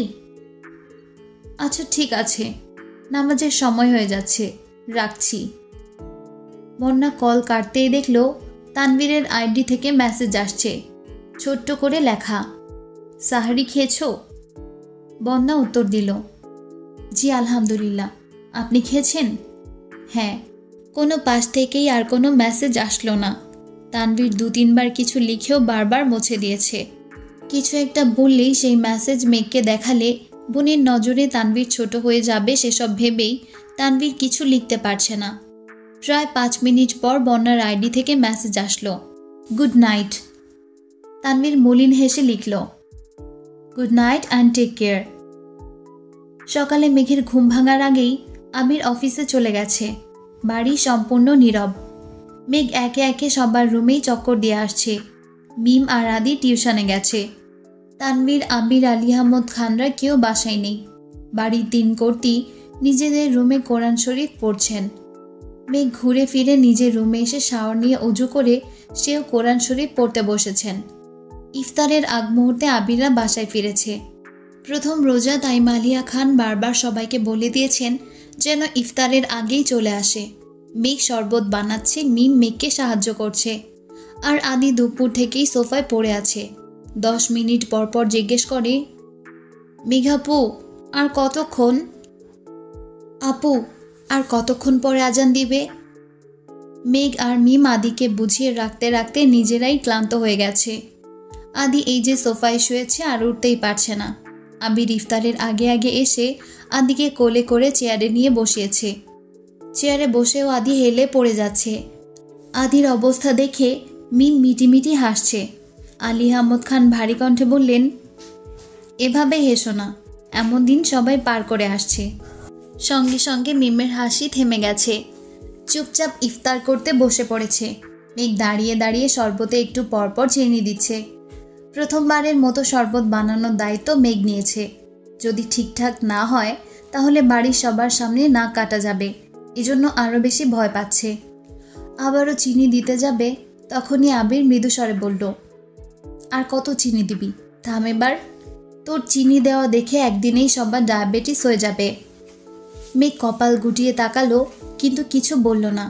তানভীর বলে উঠল, প্রথমবার শরবত বানাচ্ছে তাই এই অবস্থা, সপ্তাহ খানিক বানালেই অভ্যাস হয়ে যাবে। আকলিমা খান রান্নাঘর থেকে আসতে আসতে প্রশ্ন করলেন, তানভীর, সবসময় তো তুমি শরবত বানাও, এবার দায়িত্ব মেঘকে দিয়েছ কেন? তানভীর মুচকি হেসে বলল, সবসময় আমার শরবত খেয়েছো, এবার আমার বোনের হাতে শরবত খাবে, সমস্যা কি? এই রমজান যেমন স্পেশাল তেমন শরবতটাও স্পেশাল হবে। রমজান স্পেশাল কেন? বাহারে, কত বছর পর ভাইয়ার সাথে রমজান পালন করছি, তাছাড়া আমাদের ফুপ্পিকেও পেয়েছি, স্পেশাল হবে না? হ্যাঁ অবশ্যই। ব্যস্ততার মধ্যেই রমজান কাটছে সবার। ঈদের ছুটির জন্য বেশিরভাগ কাজ আগে ভাগেই শেষ করে রাখছে।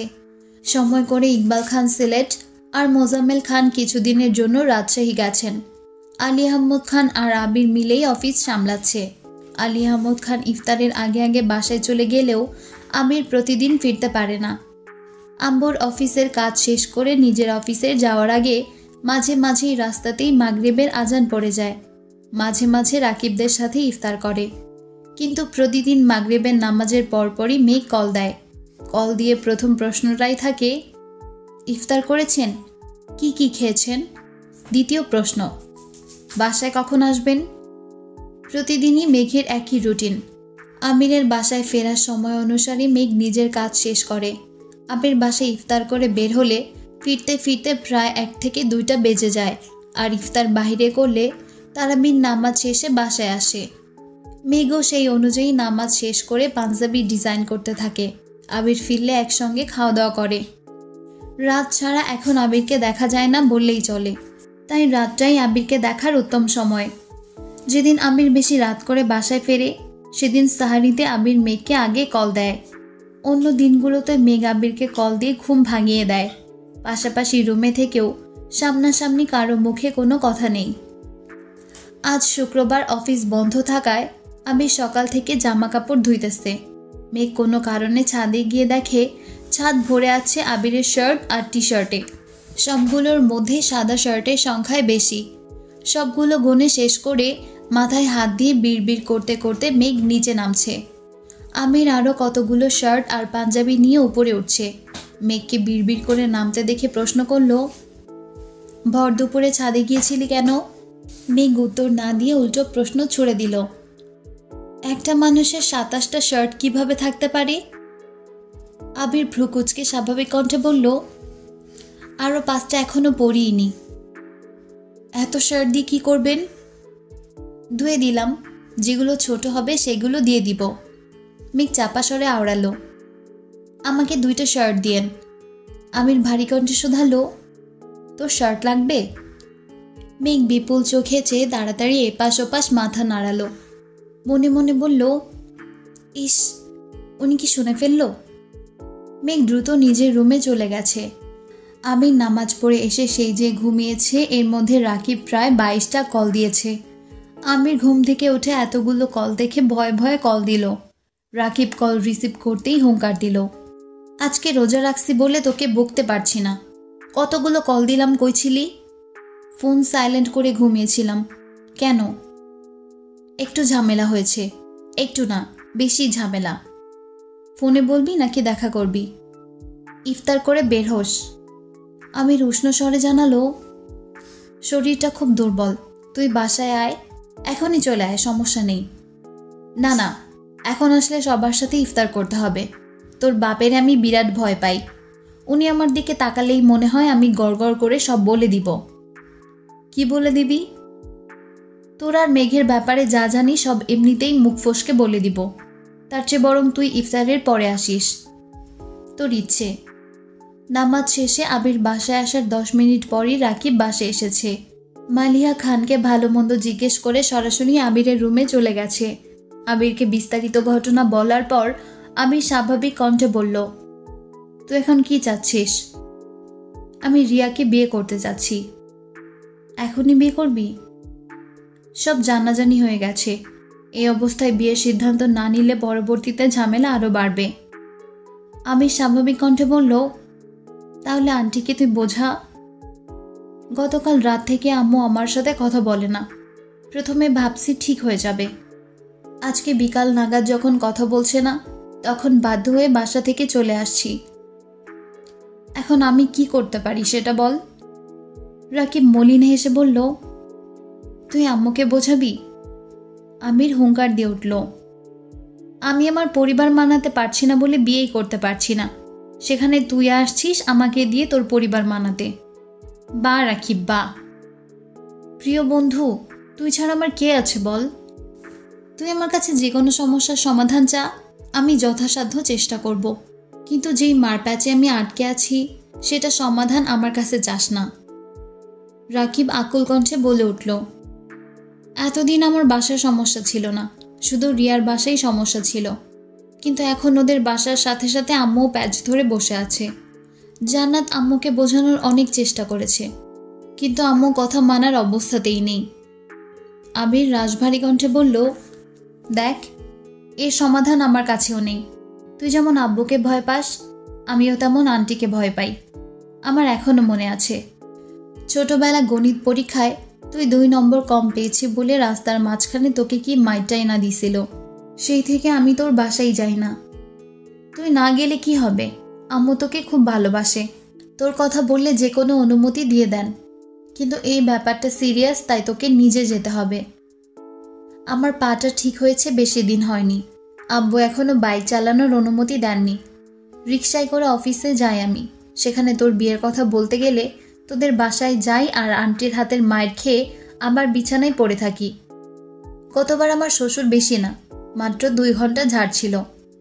এবার কিছু হলে সোজা মার্ডার করে ফেলবে। তুই কি চাস না আমি বিয়ে করি? 2-একটা পরি আমাদের সংসারে আসুক, তোকে চাচ্চু বলে ডাকুক, আর আমায় আব্বু। রাকিব গুরুগম্ভীর কণ্ঠে বলল, একটা প্রবাদ বাক্য আছে, আইবো পোলা ডাকবো বাপতে, যাইবো মনে বাপ। তোর অবস্থা হইছে এরকম। আমি ঠোঁট বেঁকিয়ে হেসে বলল, আমার পোলা লাগতো না, একটা মেয়ে হলেই হবে, যাকে ঘিরে আমাদের ছোট্টখাট্ট একটা সংসার হবে। রাকিব রাগান্বিত কণ্ঠে বলল, আর কত কল্পনায় ভাসবি, এবার বাস্তবে আয়, বাস্তবে এসে আমায় বাঁচা। আমি পারবো না, দুঃখিত। মেঘ দরজা থেকে উঁচু স্বরে বলল, আসবো? আবি ঠোঁটে হাসি রেখে বলল, হ্যাঁ আসেন। মেঘ মোলায়েম কণ্ঠে বলল, বড় আম্মু আপনাদের জন্য খাবার পাঠিয়েছেন। রাকিব ঘাড় ফিরিয়ে তাকিয়ে জিজ্ঞেস করল, কেমন আছো আপু? আলহামদুলিল্লাহ ভালো। আপনি কেমন আছেন ভাইয়া? আমি ভালো নেই, আমার অবস্থা খুব খারাপ। কেন ভাইয়া, কি হয়েছে? তোমার আবির ভাইকে একটু বলো আমাকে সাহায্য করতে, ও ছাড়া আমি কাউকেই ভরসা করতে পারবো না। তুমি একবার বলো মেঘ। মেঘ ভ্রুকুচকে সরু নেত্রে চেয়ে আছে। আচমকা প্রশ্ন করল, কি বলবো? আবির গম্ভীর কণ্ঠে বলল, কিছু না, তুই রুমে যা। না মেঘ, তুমি যাবে না, তুমি আবিরকে একবার বলো, তারপর চলে যেও। মেঘ আবারও প্রশ্ন করল, বলবো কি আমি? তুমি বলো আমাকে যেন আবির সাহায্য করে। মেঘ আবিরের দিকে কিছুক্ষণ তাকিয়ে মসৃণ কণ্ঠে বলল, রাকিব ভাইয়া কিসের সাহায্য চাচ্ছেন? করে ফেলুন সাহায্য। আবির স্বাভাবিক কণ্ঠে বলল, ঠিক আছে, তুই যা এখন। রাকিব পুনরায় বলে উঠল, আপু তুমি জিজ্ঞেস করো আবির সাহায্য করবে কিনা, হ্যাঁ অথবা না। আবির চেঁচিয়ে উঠে বলল, হ্যাঁ হ্যাঁ করবো সাহায্য, হইছে? রাকিব স্বস্তির নিঃশ্বাস ছেড়ে হাসি মুখে বলল, এই না হলে আমার বেস্ট ফ্রেন্ড। আমির অগ্নি দৃষ্টিতে রাকিবের দিকে তাকিয়ে আছে। মেঘ চলে যেতে নিলে পুনরায় প্রশ্ন করল, আচ্ছা কি হয়েছে? রাকিব স্বাভাবিকভাবে জিজ্ঞেস করলো, তুমি রিয়াকে চেনো? আপনার গার্লফ্রেন্ড রিয়া আপু? রাকিব আবিরের দিকে তাকিয়ে বলল, বাহ আবির। পুনরায় মেঘকে বলল, হ্যাঁ, আমাদের বাসার সবাই রিয়ার ব্যাপারে মোটামুটি জানতো। রিয়া দু একবার আমাদের বাসায়ও আসছে, সবার সাথে আলাপও হয়েছে। রিয়া শারীরিকভাবে একটু অসুস্থ, এটা আমার বাসার কেউ জানতো না। গতকাল কথায় কথায় বলেছি, তারপর থেকে শুরু হয়ে গেছে আম্মুর চিল্লাচিল্লি। বাড়ির বড় বউ হবে, রোগী হলে কিভাবে হবে, লোকে কি বলবে? সারা জীবন ডাক্তারের কাছে দৌড়াতে দৌড়াতে শেষ হয়ে যাবে। আরও কত কি। আম্মু এখন আমার সাথে কথাই বলছে না।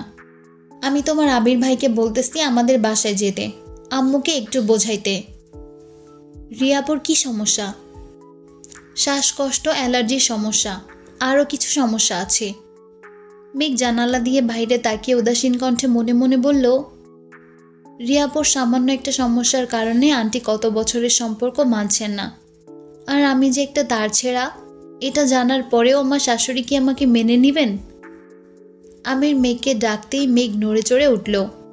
কথা শেষ করে দ্রুত রুম থেকে বেরিয়ে গেছে।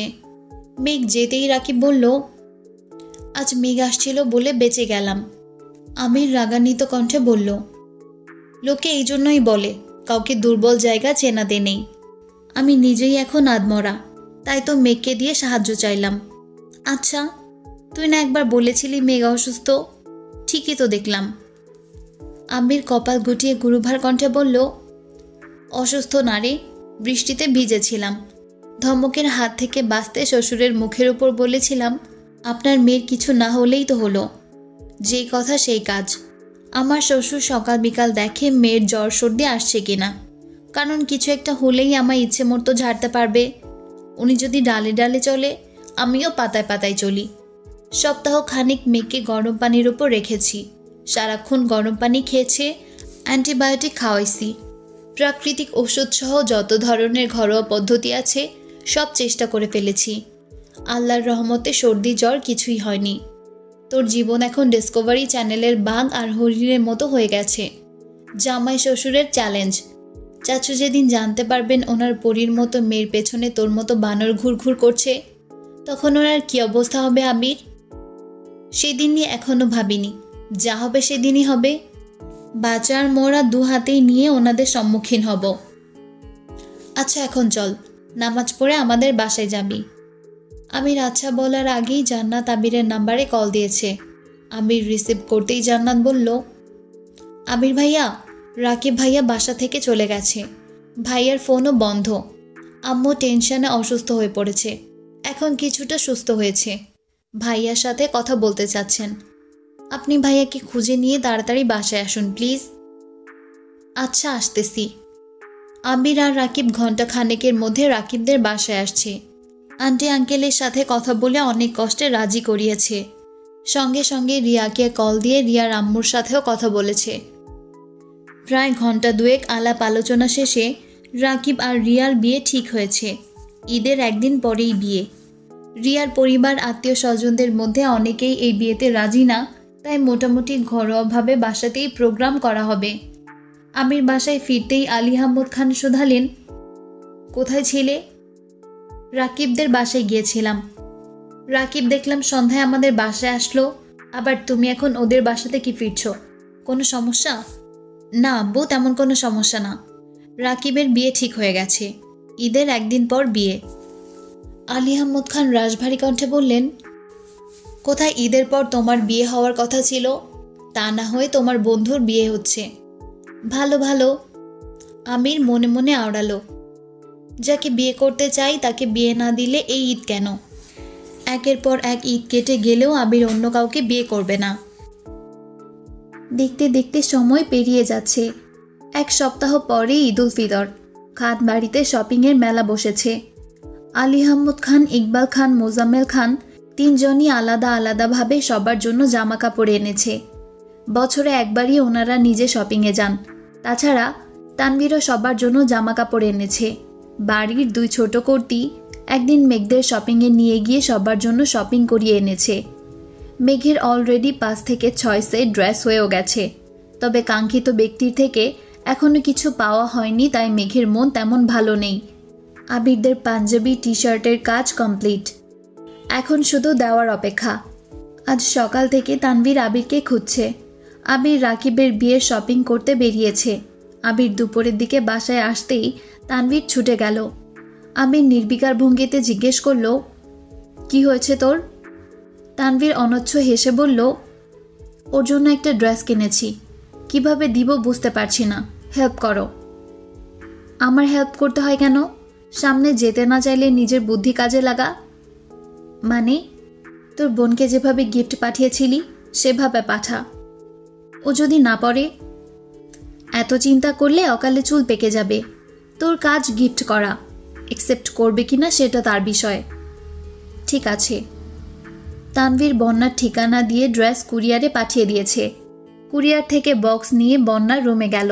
সন্দেহ নিয়ে বক্স খুলতেই বিশাল গর্জিয়াস এক ড্রেস বের হলো। ড্রেসের ওজনই বলে দিচ্ছে ড্রেসটা অনেক দামি।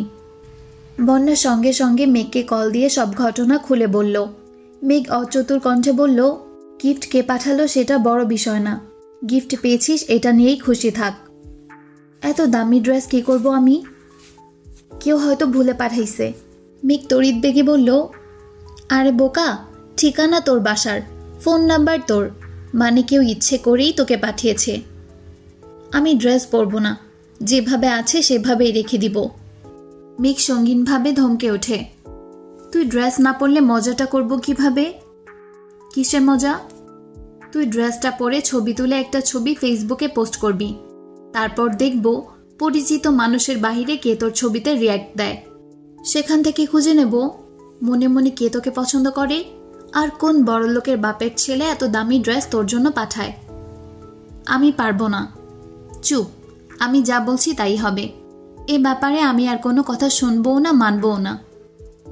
কি রে, তোর আবার কি হলো? না, দেখছিলাম আমির ভাইয়ের স্টাইলে কথা বললে কেমন লাগে। রাখি এখন, টাটা। আচ্ছা টাটা। আগামীকাল ঈদ। মেঘ এখনও অপেক্ষায় আছে আবির তাকে একটা ড্রেস গিফট করবে, আর সেটা মেঘ ঈদের দিন সকালে পরবে। অথচ আবির এখনও ড্রেস দিচ্ছে না। এদিকে দুপুর থেকে হালিমা খান মেঘদের পার্লারে যেতে বলেছেন। মেহেদি দেওয়ার জন্য বুকিং দিয়েও রেখেছে আরও 1 মাস আগে, কিন্তু মেঘের পার্লারে যাওয়াতে মনোযোগ নেই। এক ফাঁকে মেঘ ছুটে গেল আবিরের রুমে। আবিরকে ডেকে বলল, আবির ভাই, আপনি আমায় মেহেদি দিয়ে দিবেন না? কেন? মেহেদি আর্টিস্ট কোথায়? আর্টিস্টের কাছে যাব না, আপনি রাতে দিয়ে দিবেন। আমি পারবো না।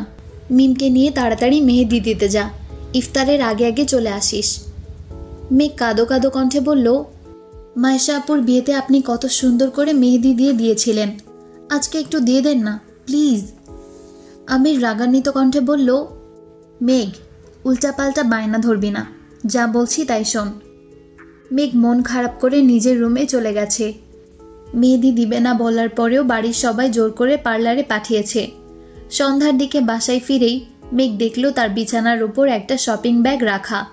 শপিংয়ে 2টা ড্রেস, একটা হলুদ রঙের আর একটা গাঢ় নীল রঙের। 2টা ড্রেসই খুব সুন্দর, তবে মেঘের নীল ড্রেসটা বেশি পছন্দ হয়েছে। মেঘ ড্রেস দেখতে দেখতে আজান পড়ে গেছে। মেঘ দ্রুত ইফতার করে চলে গেছে। ইফতার করে রুমে এসে নামাজ শেষে আবারও ড্রেসগুলো দেখছে। আবির এশার নামাজ পড়তে বের হতেই মেঘ আবিরের জন্য ডিজাইন করা 2টি পাঞ্জাবি আর টি শার্টগুলো আবিরের রুমে রেখে এসেছে। তানভীরের রুমেও একটা পাঞ্জাবি আর একটা টি শার্ট রেখে আসছে। আবির কিছুক্ষণ পর রুমে এসে দেখল পাঞ্জাবির উপর ছোট্ট একটা চিরকুট। হাতে নিতেই দেখল এতে লেখা, আপনার স্প্যারোয়ের দেওয়া প্রথম পাঞ্জাবি, ভালো লাগলে চোখ খুলে পড়বেন, ভালো না লাগলেও চোখ বন্ধ করে পড়বেন, তবুও পড়তেই হবে। সাথে আরেকটা চিরকুটে লেখা, আপনি আমার কোমল মনে আঘাত দিয়েছেন, তাই আমি রাগ করেছি, খুব রাগ করেছি। সামান্য একটু মেহেদি দিয়ে দিলে আপনার খুব বেশি ক্ষতি হয়ে যেত।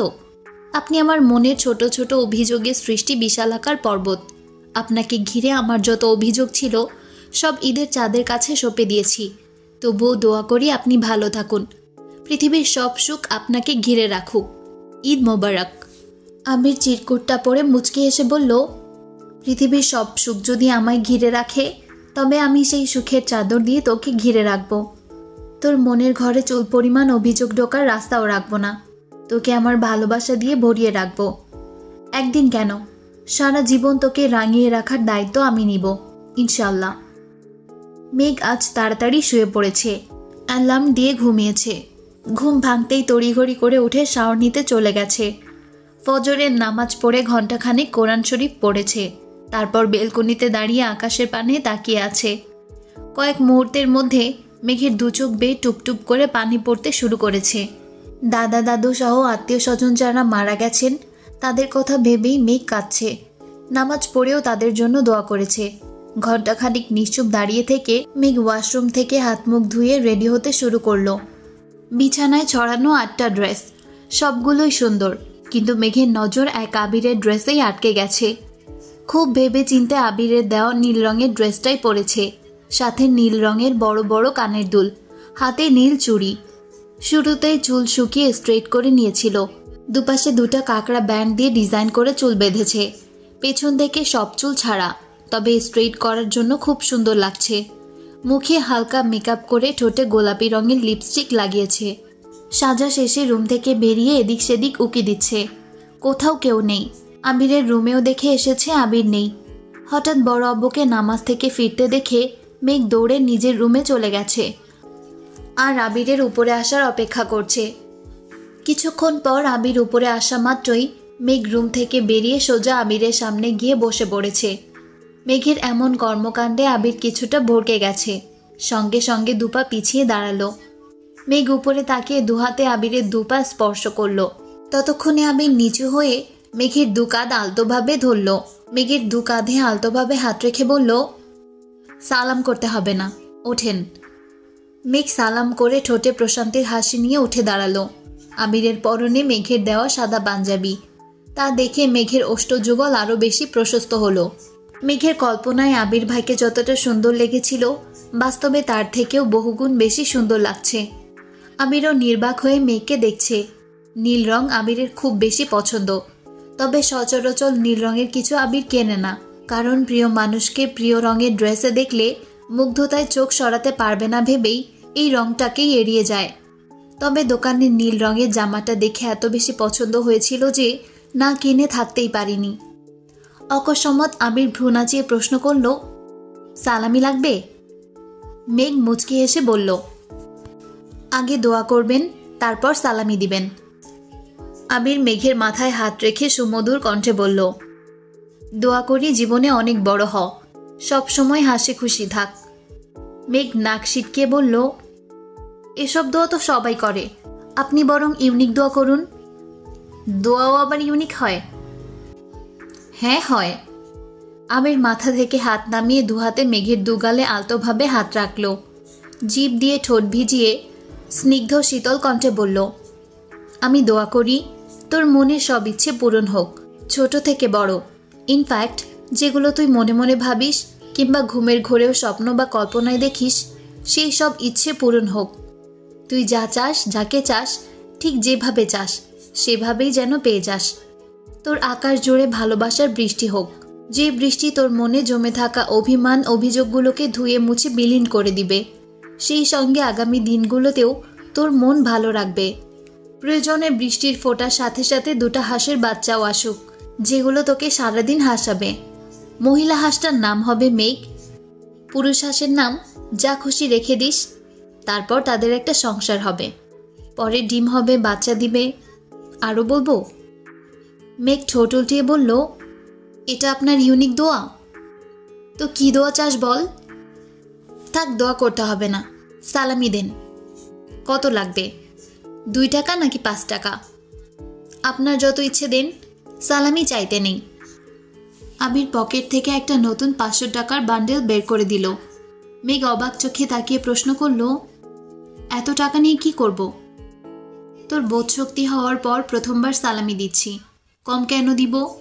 মেঘ আবিরের দিকে তাকিয়ে তপ্ত স্বরে বলল, ধন্যবাদ। সালামি দিলে আবার ধন্যবাদও দেয়? সালামির জন্য ধন্যবাদ দিইনি, পাঞ্জাবির জন্য দিয়েছি। ও আচ্ছা, তাহলে আপনাকেও ধন্যবাদ জামাটা পরার জন্য। মেঘ রুমে যেতে যেতে বলে উঠল, আমি কিন্তু পুরুষ হাঁসের নাম ফিক্সড করে ফেলেছি। আবির মুচকি হেসে বলল, আমি জানি। আবির নিজের রুমে চলে যাচ্ছে। মেঘ নিজের রুমে এসে টাকাগুলো ড্রয়ারে রেখে ড্রেসিং টেবিলের সামনে দাঁড়িয়ে ভাবছে।